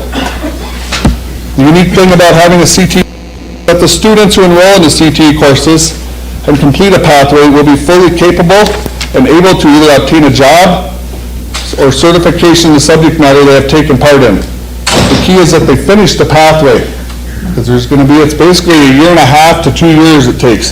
Thank you to Dana for that question. She asked it after the email. She said, how long does it take? So this next sentence really says what I'm looking at. I look at this as a mini technical school, just as Mitchell Tech, Western Dakota, or Southeast Tech is, but in the high school setting. The CTE courses will again prepare them for success in the workplace or in their post-secondary education program. So therefore, that says it all right there, I think. So that first page just gives you a lot of information about what we're going to do. The brochure kind of tells you a lot of information about what CTE really is. If you go to the next slide, or I guess the one before that, I guess. I just actually got the 20 out of 30 seniors are signed up this morning. So that number's a little bit off. It's 67% of the seniors are signed up. The 10 we haven't got are kids we haven't taught, because a lot of them are not so much, once they get in there, we've been trying to meet with them in groups of 2 to 3 because they're a lot more open that way. You bring 20, 30 kids in a room to make them help them understand this, it's really tough. So 2 to 3, and they're like, oh wow, this is cool. What do you think? And my first question is always, what do you want to do when you graduate high school? What do you want to do if you had to choose a career? Some of them look at you and some say right away an answer. Some have to say, well, I'd like to kind of do this. I'm thinking military. Well, when you go to the military, what do you want to do in the military? What kind of career do you want out of the military? It's not just going to the military. So I've been asking questions like that in groups of 2 or 3, and we get really good answers from them. So that's really helped us. 28 out of 39 juniors are signed up, so that's 71% of the juniors. So we have 70% of the students in junior and senior that are eligible right now, are ready to go, signed up. 13 of the 22 sophomores. Now you got to remember, there's some sophomores, there's a lot more sophomores than that, but 22 of them are right now good standing to where they could join. To where they, maybe if fail class in your freshman year, you got to make up. Something like that, puts you behind. So that's 59% of them. So we have right now 67% of the students that are eligible signed up. The goal, of course, is to keep getting that number up. But I got to get to the middle school, and I'm going to work there this next semester, teaching them careers and why it's important to do well in your freshman year. Because if they do well the freshman year, that sets them up for success in this right away. Okay? So that's that page. Next, do I want to repeat, please? Thank you. This gives the kid this morning signed up for hospitality tourism, so we have 2 students there. I do believe the number for culinary is lower due to the fact that that's been there for a while. They've had teachers in that area. So the kids are, hey, I got other options, now I'm going to do this. Okay? So I think that's where your numbers. Law and public safety is huge, but you hear a lot of them say, well, I want to go work in corrections when I graduate, which is a testament to having a great facility that they know they can possibly get a job at. Healthcare, we have 10 right now. Residential construction, 14. The goal there right now, we're doing the fast track in that one, that they will do the basic first course, and seniors and juniors can do the second course as well, so they could take half of their day would be in residential construction. So that way next fall, Those kids that pass both of them classes, now they can start working on either remodeling or building a house. That's where we're gonna be at already next fall, hopefully. You know, they pass these classes, the juniors that pass can start building. Numbers wise, do we have a big enough crew to build something really, over a whole year? Probably not yet. Because 14 kids and about 9 of them are seniors, I think. Be out of here, so.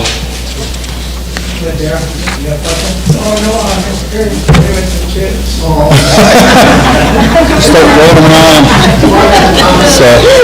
Mr. Arcorn said that within the first 2 months of construction, all of the kids who are in construction will be OSHA certified. Yep, that's the thing, we're gonna OSHA certify today, right now, actually. We have 8 out of 8 are grad kids, because we started the Jobs for Americans Graduates program, and our law enforcement kids that are in there right now are taking CPR training as part of our program to prepare them. We want them all to have a foundational skill that even if they don't get certified this first year or two, that they will be able to at least go out in the workforce and be ready for it. And the kids that are sophomores, when they come through it, they should be able to become certified. Every area will have a certification. Hardest one, of course, is ag, to figure out certification-wise. Okay, any questions on where we're at right now? It's a lot of stuff going on. For the internships portion, who are you partnering with currently for that? For the what now? The internships? That's going to be a lot of MOUs. Now, I haven't started doing the MOUs yet because, first of all, we want to get everything up and ready to roll. When the teachers get in classrooms, I'll be spending 90% of my time on a phone or visiting people because we're going to put MOUs together. One's to work with the tribe. You know, we want to get our finance people in with the tribe, doing that kind of work, you know.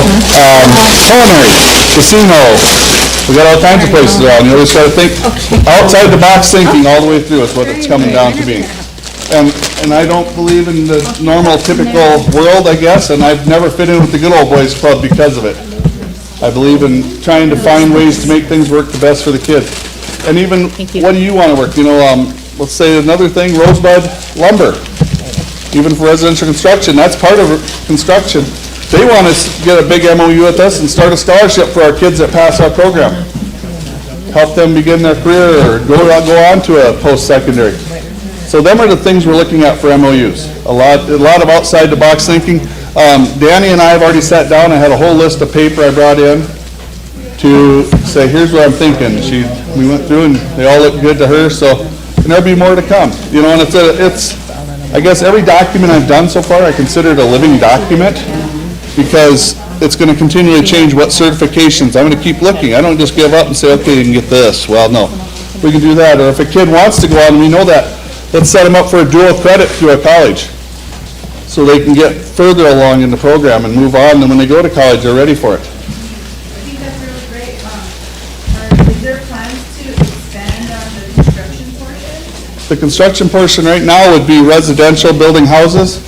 It'll also entail any type of, you know, when you're building a house, you're getting every part of construction you can get. What I would like to see down the road, now this is down the road, I was at a training this fall with our staff where they showed heavy construction, or heavy equipment, I should say, simulators. And if you take so many hours in this simulator, you can become certified to run it, like a payload or whatever, you know. But them aren't cheap. You know, like a law simulator alone is $50,000 to $60,000. So one area there. I want to work with, like, all the different law enforcement agencies, try to get a simulator in for our kids, and they all can use it too. Things like that. The simulator for this was like $150,000 for the heavy equipment. You know, it's not like you just say, okay, here we go, 20 bucks. You know. Yeah, so that's the things we'd like to. I know we got a couple kids interested in cosmetology. Paul Mitchell has said they're kind of interested in doing something. You know, there's a lot of little links that we got to keep putting a chain together. And it's going to be, I'd look at it as ever expanding.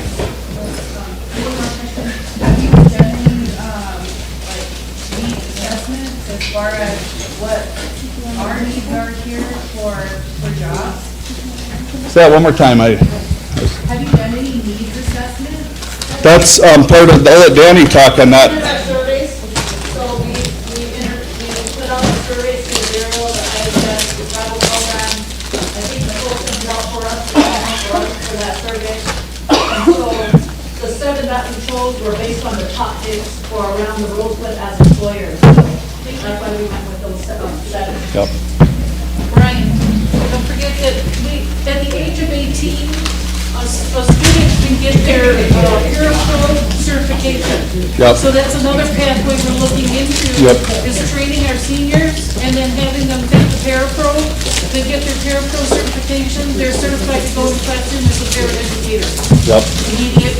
Immediate employment. Where they don't have to do this 48 or 70 credits, whatever it is, or 60, I think it's 60 credits that they gotta have to take to be a certified parapro, but they can take the test to go right in, so. I don't know, any other questions? I guess it's gonna be ever expanding and there'll be knowledge coming all the time, about where we're at. And I wanna keep pushing it out there because I'm just impressed. You know, when the kids come in and they were excited, that gave me the excitement. It gave my teachers the excitement. The staff went to Yankton and visited, which was very good because they run theirs kind of like we're doing. Sioux Falls, where they got the VIEW teachers teaching.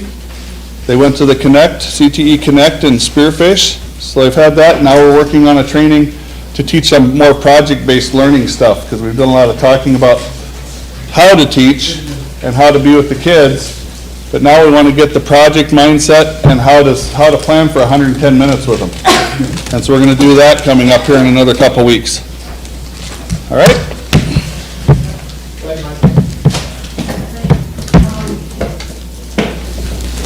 What's eligible students or good standing students? Well, okay, so let's say you're a freshman, you got a full course load, right? You fail a couple required courses, then you got to take them over, which really messes up your next year's schedule. So that's where kids that are on track, but if we get them, you know, what the plan is, and this is kind of the mindset that I go with, that we can get, where let's say if they need a science credit, they can take like a healthcare course and get dual credit that way with having the teacher from the science room overseeing what they're doing and making sure they're meeting the requirements for graduation. So that's just for now. We're on that mindset of required kids or kids that are on a pathway that's right. Because we want the kids that are probably failing in the freshman class are the ones that are going to have trouble all the way through in school. We got to get them into this so they can move forward in a positive manner. But for now, we had to start somewhere.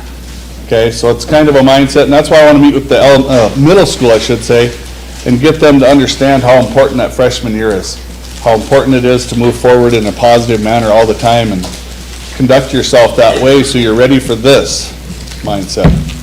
I will say one last thing real quick. I live in Winter. I was at the basketball scrimmage the other day, and I had two of the administrators from the Winter School District come up, and they know what I'm doing. And they are in awe of this program. They are in awe that this tribe has taken this on.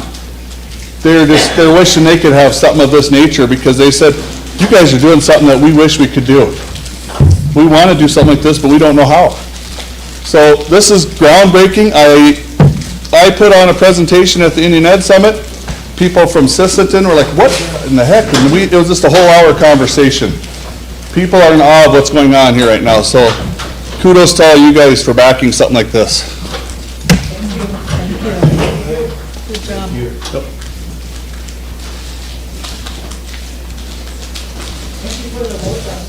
Well, it was good morning, now we're in the afternoon. So good afternoon, I'm gonna stay right where I'm at so I can see everybody in the leaf to my back. But I'm the coordinator and the adult ed teacher in the FACE program. And FACE stands for Family and Child Education. And we have 3 components in the FACE department. One is the adult ed component, and we take 17 all the way up to whatever age if they want to do their high school diploma or GED. And FACE just isn't for people who don't have their high school diploma or GED. It's for anybody, even if you have your high school diploma and you want to set a bowl of stuff, and we'll help you. And then we have the preschool room, which coincides with the adult ed room. Because when the parent is in the adult ed room, during parent and child time, they go over and they interact in the preschool room with their child for about 45 minutes. And we have the preschool room with 2 teachers. We have a certified teacher in there, Mary Leon, and her co-teacher is Darcy White. Then we have the home-based component, and in the home-based component, That's where we have 2 workers in the home base. We're advertising for 1 right now. So we have Sarah Bobtail Cap, who is a parent educator, and she has 12 families, and she actually goes into the home and does the visit. And then the FACE program is literacy-based. We really encourage literacy, but it's not just about education. It's about their whole well-being. We help them set goals, whether they want to get CPR, whether they want a driver's license. We help them get enrollment card. When they deliver their babies, we make sure that they get all their enrollment and important papers filled out. So this year, we're really focusing on their well-being, you guys. It's really important. We heard it several times here about COVID. It really set things back. And the most important thing, not only for FACE, but for the whole Oyate, is the well-being. Because if you have a happy family, a healthy family, you're going to have a happy child. You're going to have a healthy community. So, you know, it just doesn't take one program, one organization, one school. It takes all of us working together. And I tell you what, FACE really collaborates. As a matter of fact, they're having a meeting right now up to diabetes. We really collaborate to make things happen in the communities. And so this Thursday, we have a big resource fair right along with our Christmas concert. So we want to welcome all of you up there to see what we do to get parent engagement, parents involved in their child's education and their child's well-being. With the adult bedroom, we have 20 in there. We're going to take 25 because of the square footage. But and when we do our activities, our FACE family circles, or any activity, we invite everyone. That's how we recruit, and that's how we engage families for their wellness. We don't leave no one out. In our budget, we get our budget every year, and the majority of our budget goes towards salaries. That's all you get for FACE. That's all you get. And that's not only our FACE, it's all the FACE programs straight across the board. We have 3 FACE programs in Pine Ridge, so we collaborate with them a lot too. And we do incorporate our culture and our tradition. But we really focus on their well-being. We have in order to be successful. And we got a big team. We're really collaborating with Sichong and to make those happen. Any questions? Any questions? That's what Michael.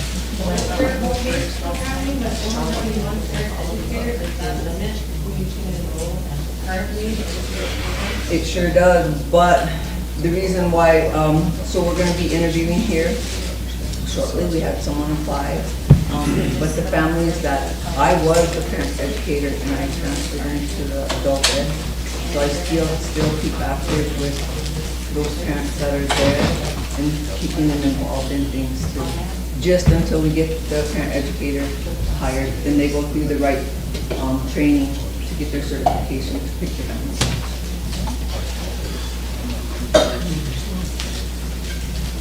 More questions? Thank you. Yep, thank you guys. And just remember, you know, you guys are in a tough role here. The people voted you in. You're here to serve the Oyate and to listen. And in order for that to happen, we need to work together and plan together. Especially, I think we need more parental involvement. We have a lot of young parents that don't know how to be parents because they were never taught. So that's why things are still continuing on the way they are. So we need to work together to stop it. Thank you. Thank you. Hello everybody, I'm the K-12 athletic director. My name's Trevor Robinsoldier. My slide, I got the programs that we offer with athletics broken down from elementary, middle to high school.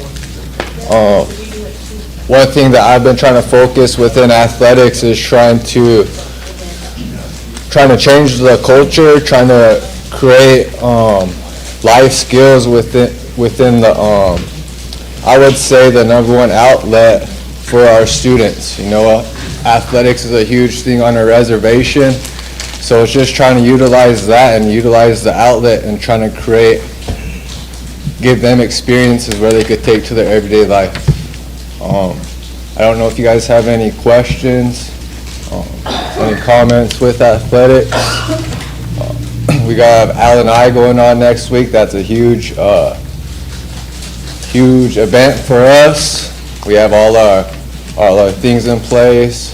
So if you're in Rapid next week, I encourage you guys to come and support our athletes, our student athletes. So yeah, if you guys have any questions. Any questions? That's what I was gonna ask. Are you ready for L&I? Yeah, we're all ready to go. We got travel arrangements squared away, so now we're just waiting this long week.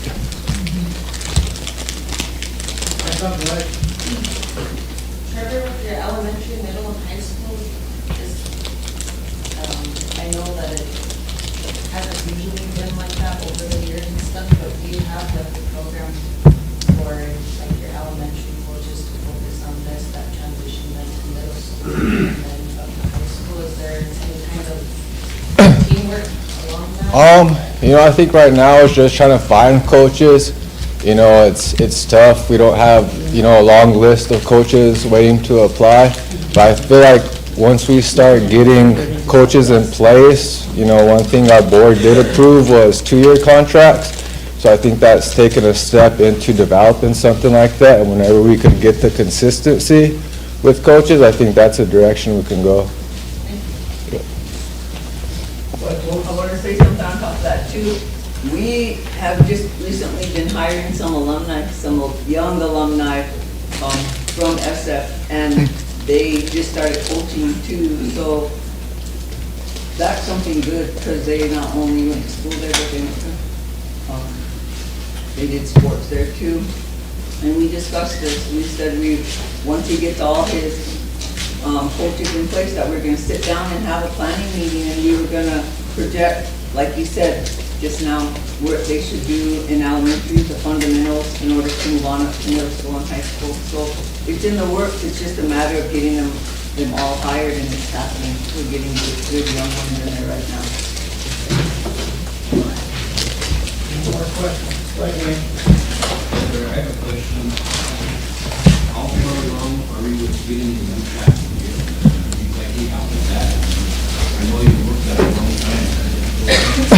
Oh, well, you know, I think we're finally moving in a direction. I know that there was this guy out of New Mexico that was kind of talking. I don't know too much details on that, but I guess that would, you know, that's one thing that we're really missing that could connect all these athletic programs together is running, you know, having a quality track, making sure that not just within our students, but also our community. So I think just, you know, trying to have you guys help advocate, help us along the way, being able to. Can I have Joe speak to that too? He's been working with Bureau and Great Plains on the track and field. Some of you may know that the Bureau reorganized, and part of their reorganization was to take all of the facilities stuff, which usually went up to Aberdeen, Great Plains O&M, and they transferred it over to the VIE part in Minneapolis. That's the preparation here for what's going on, is all of those events and activities and projects that Aberdeen was supposed to be doing has been transferred over to Minneapolis. And Minneapolis felt that they needed to catch up, so they hired a third party. And they are looking at all of those projects that should have been approached way back. And one of them is the track. And we're not only talking about a track, we're trying to get a whole athletic complex.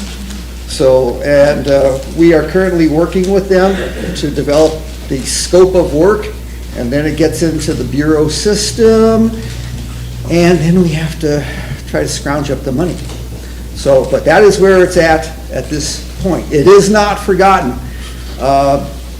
One of our board members who was back, she is still currently a board member, Georgia Kilsensight, and I went down to Albuquerque and actually delivered a proposal back in 2016. We've been working on this since 2016, and the Bureau is kind of, well, do I need to explain what the Bureau does? You know, so it is not forgotten, and it is being worked on. Entities that work with Metro, but I can't remember who I've seen on that report. Any other questions? Not, then. Thank you, Chairman. Thank you. Thank you. I'm going to do Becky Mostyn's because she is with COVID. So we wish her well. But this is our mental health department. When we first came back in 21, there was only about 2 or 3 counselors for all 700 kids. So we increased that number knowing the issues that were going to come with the kids coming out of COVID. The number one thing I asked her coming in was no suicides. Number 1, make sure you're checking and connecting with all your kids daily so that we can help our kids in these issues. But the good news is we subsidize that program with ISEP dollars, and ISEP dollars is spread through a lot of programs, but we were just recently awarded the Project Aware grant. It's a 5-year, $5.2 million grant, which we didn't get put out yet, but this will subsidize her program for the next 5 years. These are her goals that she's working with. I won't read them to you, but these are what we're doing right here with all of those different counselors. We now have a fully staffed mental health department, and with that money, we can save in the ISEP dollars, which is for instruction, and pay for other personnel where we need it. So we're really lucky that we got the mental health grant, the Project Aware grant. And I think if you have any other questions, far more than what I could explain with Becky, but this is the gist of our program there. And again, we're really lucky about that Project Aware grant. Thank you.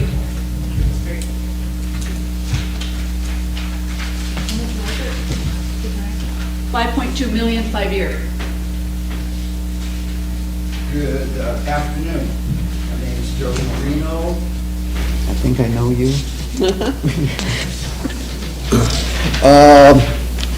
I am currently the federal program director.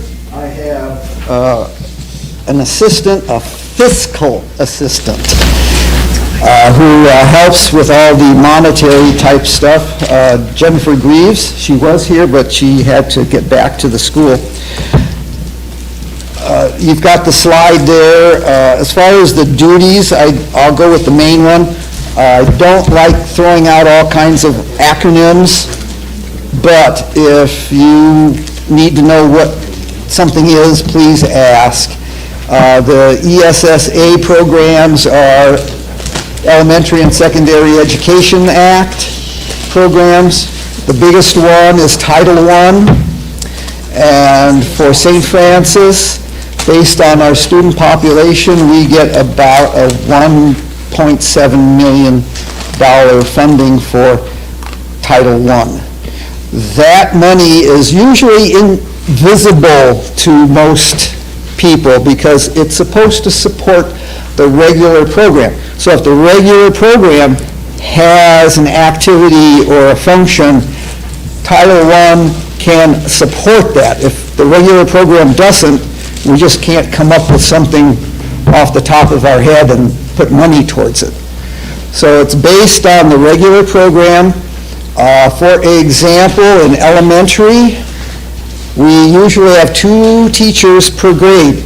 One teacher is the regular teacher, and the other teacher teaches exactly the same thing, however, they are funded out of Title I. So Title I helps those dollars go further and helps reach out to more students. So that's basically Title I. There's all kinds of other complicated issues that go with it that, if you want to know, please reach out and talk with me about it. Title I also encompasses Title II, which deals with teacher certification and teacher professional development, all the way to, we have a Title IV, which deals with school safety. That's where Mr. McCully gets some of his funding. And I also mentioned that Mr. McCully and our superintendent were lucky enough to get what's called the COPS grant. So they are also getting some extra money towards school safety. Okay, I'll leave it at that unless you have other questions. Another one of the functions that I've been asked to perform is to review financial and specifically purchases for the school.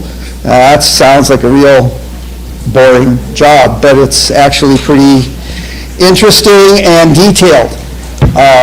As you well know, I'm sure you have a procurement process here with the tribe.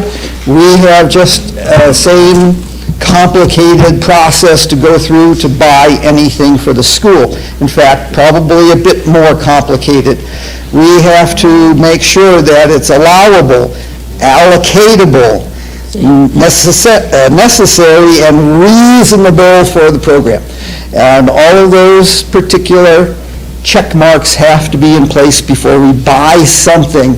And all of these programs have fantastic activities, and all those check marks have to be checked off to make sure that we're in compliance with all the rules and regulations.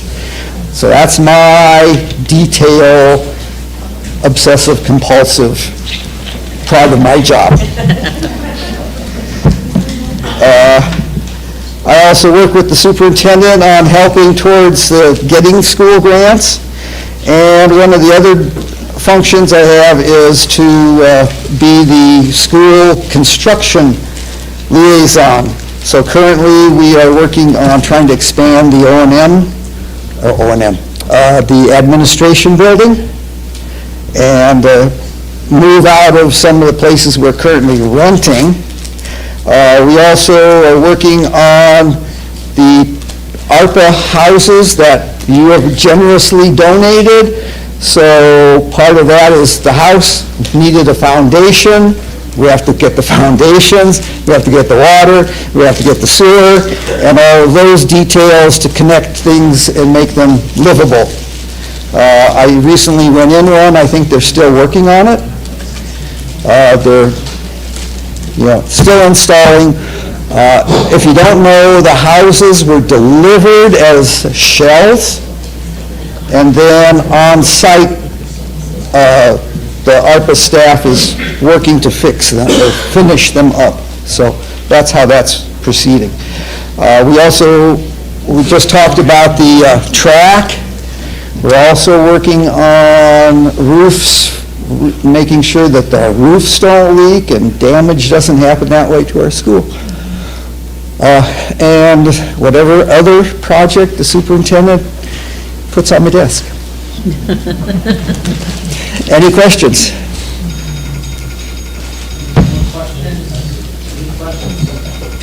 Thank you very much. And if you do have questions afterwards, feel free to give me a call. Thank you.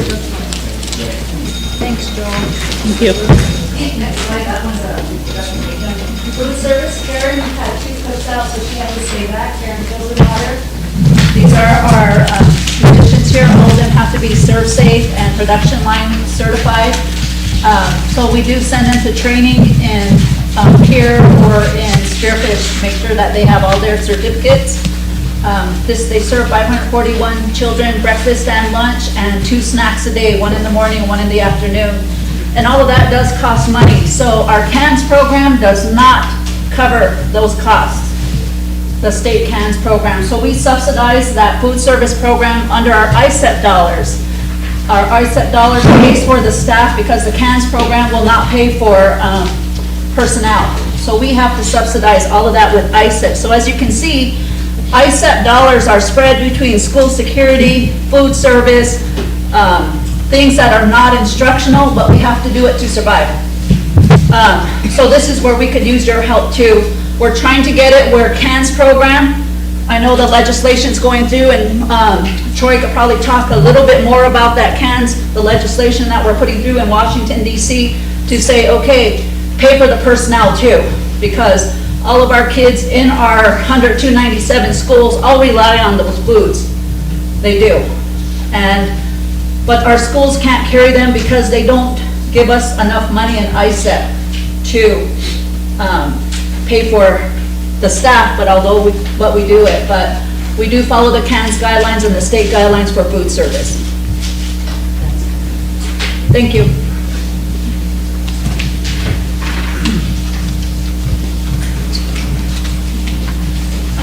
This is Fred. Fred. I have a question regarding the food service department. When the ag program gets up, do you foresee some of that subsidizing the food program? The fruits and vegetables. Okay, and then what about the farm to school program coming through the USDA? Are you guys going to participate? We did do that at one time. They did start the garden, but it fell to the wayside. Okay. From what I was told. Thank you.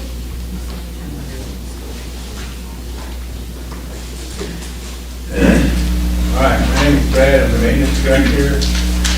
School environment plan, you see up there is dictated by BIE, whatever you want to call them. I got a name for them, but I ain't gonna say it.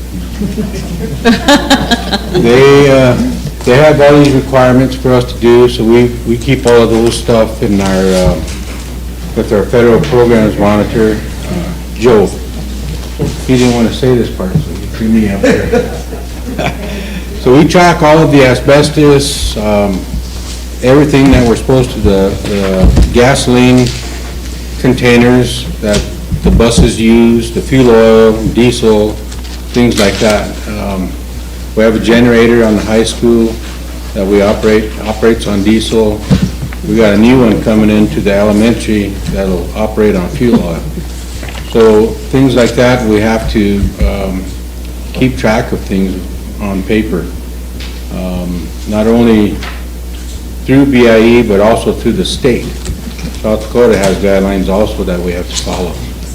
So those are some of the things that we have to do. We have BIE safety inspector that comes down once a year or every 2 years. State fire marshal comes down every year. The asbestos inspector comes down every year as well. Yeah. So they keep us on our toes over there with all the paperwork that needs to be done and things of that nature. Maintenance of the classrooms and buildings for the health and safety of all. My budget runs about $700,000. It's always in the red. It's always in the red because of different things. Different types of things, I guess. Some of it went to the houses that were donated by you guys. So, so those are things that the maintenance program does. I have 4 people under me. Certified electrician Stan Rogers.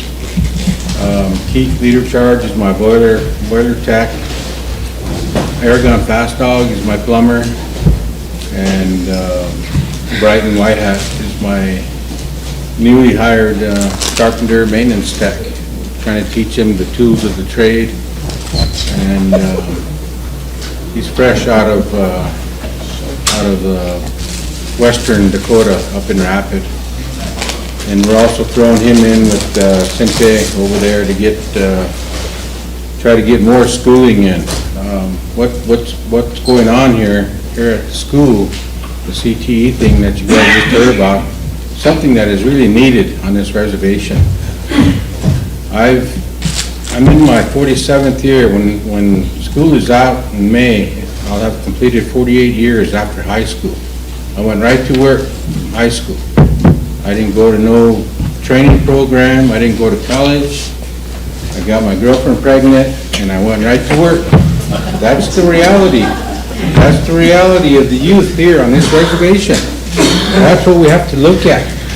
That's what we have to keep in mind. That's why what we're doing here at the St. Francis School is something that is very, very needed. Very needed. You know, I'm just a nobody. Didn't graduate college, nothing. High school's all I ever went. 47 years of school of hard knocks. That's where I've been. And what do I get out of it? Nothing. I don't got no 401k sitting at the end of my line waiting for me. Nothing.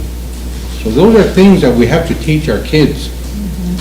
That you've got a life ahead of you. So you have to plan for it. So what we're doing here at St. Francis Indian School is very much needed. And it very needs your support here at this council level. Think of all your kids, think of all your nephews and all your sons and daughters. Think of them, not yourself, not today. Think of the future. That's where we have to be. That's how I live my life. That's why we got the 5 houses from the tribe here. We need infrastructure up there too. We need help from the health board here. Come and visit us over there. We need infrastructure over there bad. We need teachers over there. We need housing for our teachers. We need housing for our local teachers. You know, they all fight over our housing over there. We need more. I'm sure Todd County's in the same boat. But I can speak for St. Francis Indian School because this is where I lived. I graduated here in 1976. I'm proud of where I came from. I'm proud of what I've done. And I want our future to be just as proud of this place. Oh, that's all I got to say. Got any questions? Maintenance program. Thank you. Thank you. Thank you.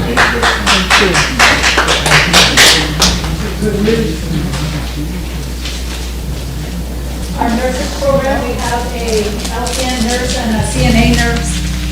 They do all these minor things for on-site or cold, and then we refer out. They do maintain the immunization records, and they have direct access to the state records, so we know if anyone's missing any immunizations or any of that. They work with Trevor with physicals, make sure that those are all inputted too, so that everyone has their physicals. They just provide consultation, and then we just refer out. So we make sure that we have, the kids have what they need if they're sick, or if they just need something minor, then we handle it there at the nurse's office. Thanks.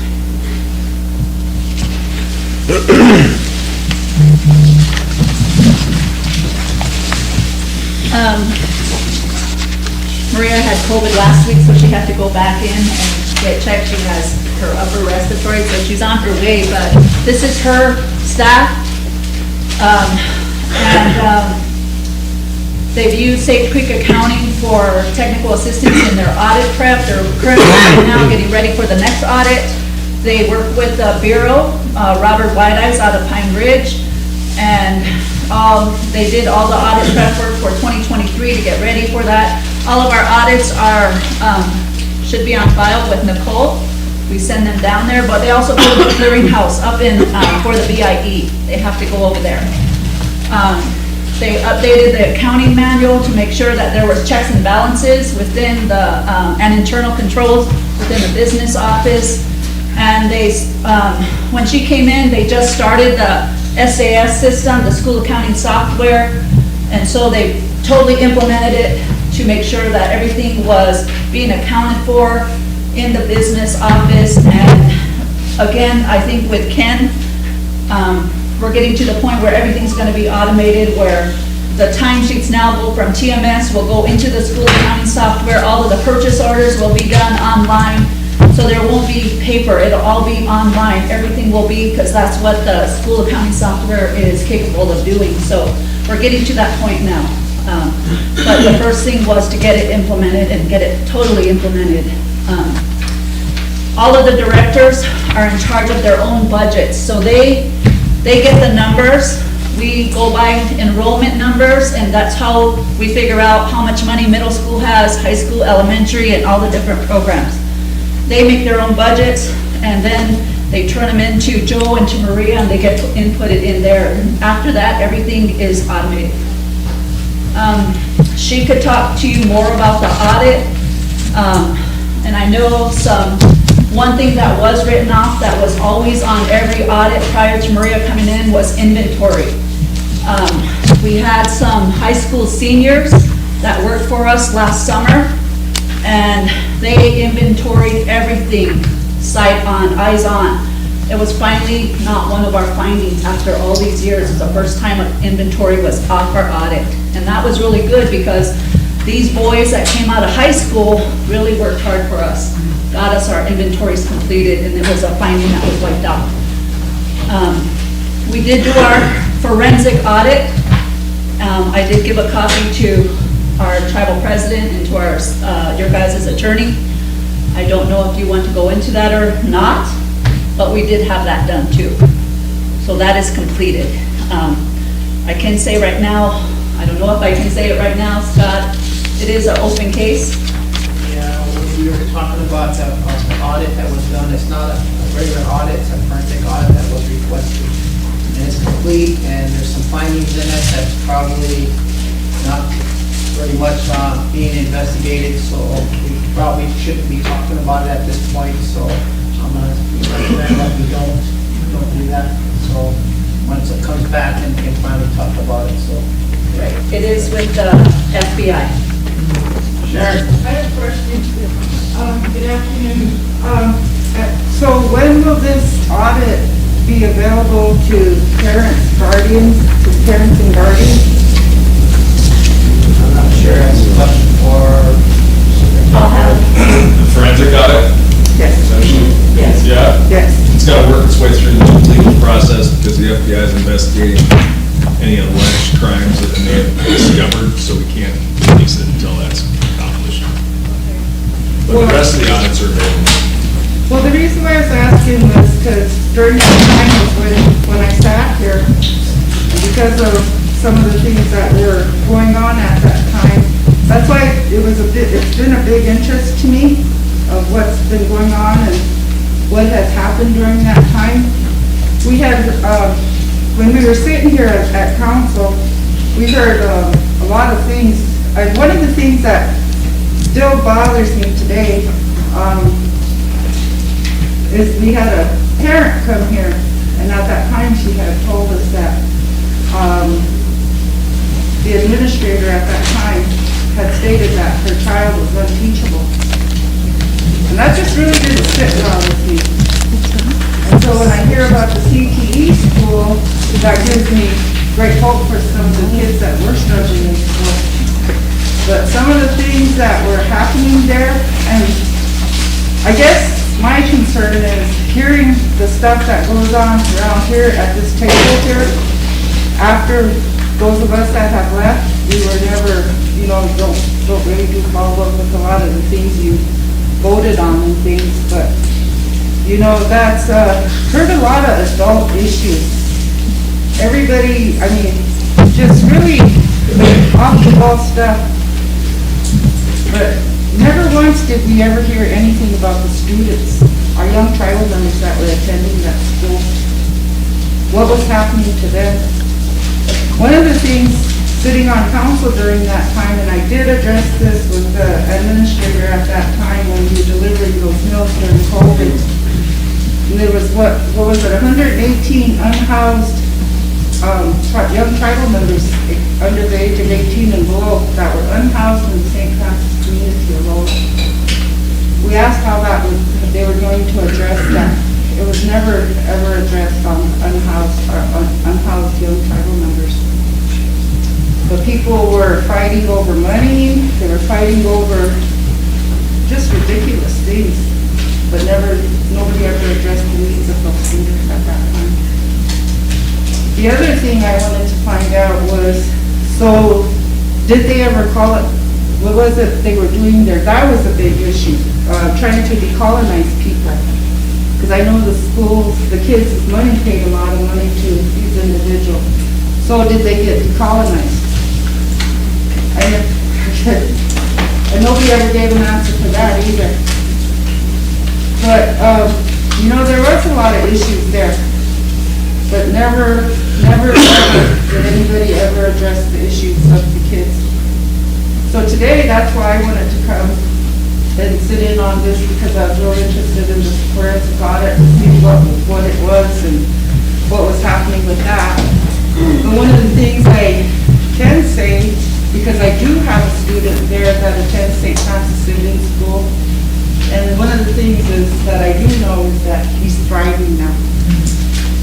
He's thriving and he's able to do the things. And one of the best things that I heard from him, and it was funny at first, but I guess that's the need of the food. But I asked him first day of school, so Takoja, how do you like school? I like school. People are nice. It's good there. He said, but Grandma, you know what the best thing is? If you want second, third, or fourth, if you even want fifths, you can have fifths in the lunch line. So I kind of looked at him, like, why did you go up for fifths? And he's like, no, but I had a couple of friends that did. And whereas his prior schools, they were never allowed to even go up for seconds. So that's one of the things that I know that St. Francis Indian School is doing, is providing a need of those kids' nutrition. There's a lot of good things going on there. So sometimes I have to sit and question myself, okay, are the ones sitting around that table, are they making the right choice and decisions on behalf of my grandchild? So, and if that wasn't the case, then I was going to bring him down here and have all of you explain to him why you didn't think he was attending a good school. So be very mindful of those young tribal members that are attending that school. They go because they like school, their teachers are engaging them, and I think that's one of the most important things. You don't even have to give them an incentive to go to school. They go because they want to go. Some of them go because it's a safe place, but that's not the case for all. They go because they like school. They have a good staff there. So that's my school, and also I'm alumni of St. Francis Indian School. So I will always support that school. And the majority of people sitting here are graduates there. And I'm very proud of all the people that come every single day to greet those kids when they go into that classroom and make it a safe environment for them. I'm very thankful to the kitchen staff for feeding all of our little kids and feeding their spirits, because that's really, really important. And thank you for listening to me. Thank you, Sharon.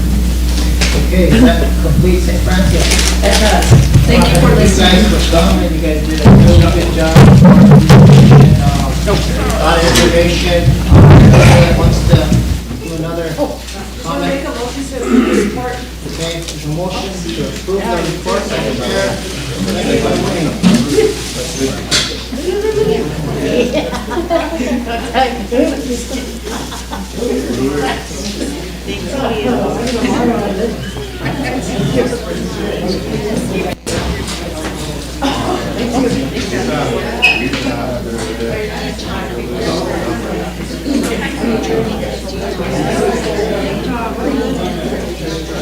Oh, yep, thank you.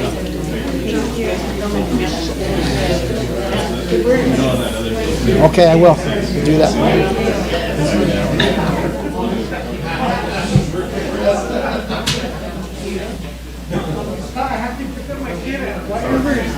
We're done anyway. We're adjourned, so.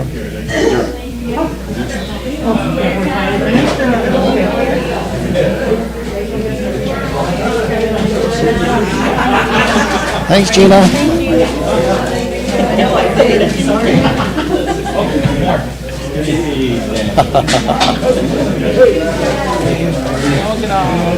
Don't go like that, man. I just seen you getting wet there. Where's John? Hey, where's John?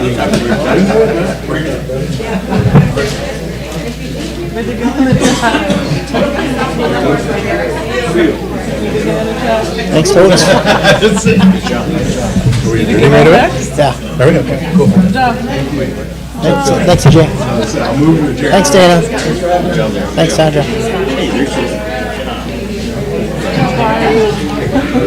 Thanks, Barb. Good job, Joe. Thanks, Joe. Thanks, Joe.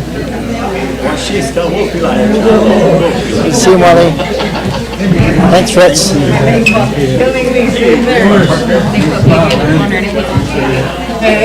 Thanks, Scott. Thanks, Pete. Thanks, Scott.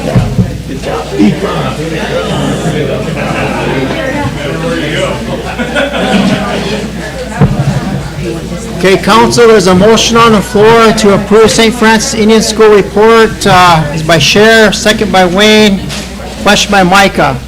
All in favor? 1, 2, 3, 4, 5, 6, 7, 8, 9, 10, 11, 12, 13, 14, 15. Opposed? Zero. Not voting? Zero. Motion carried.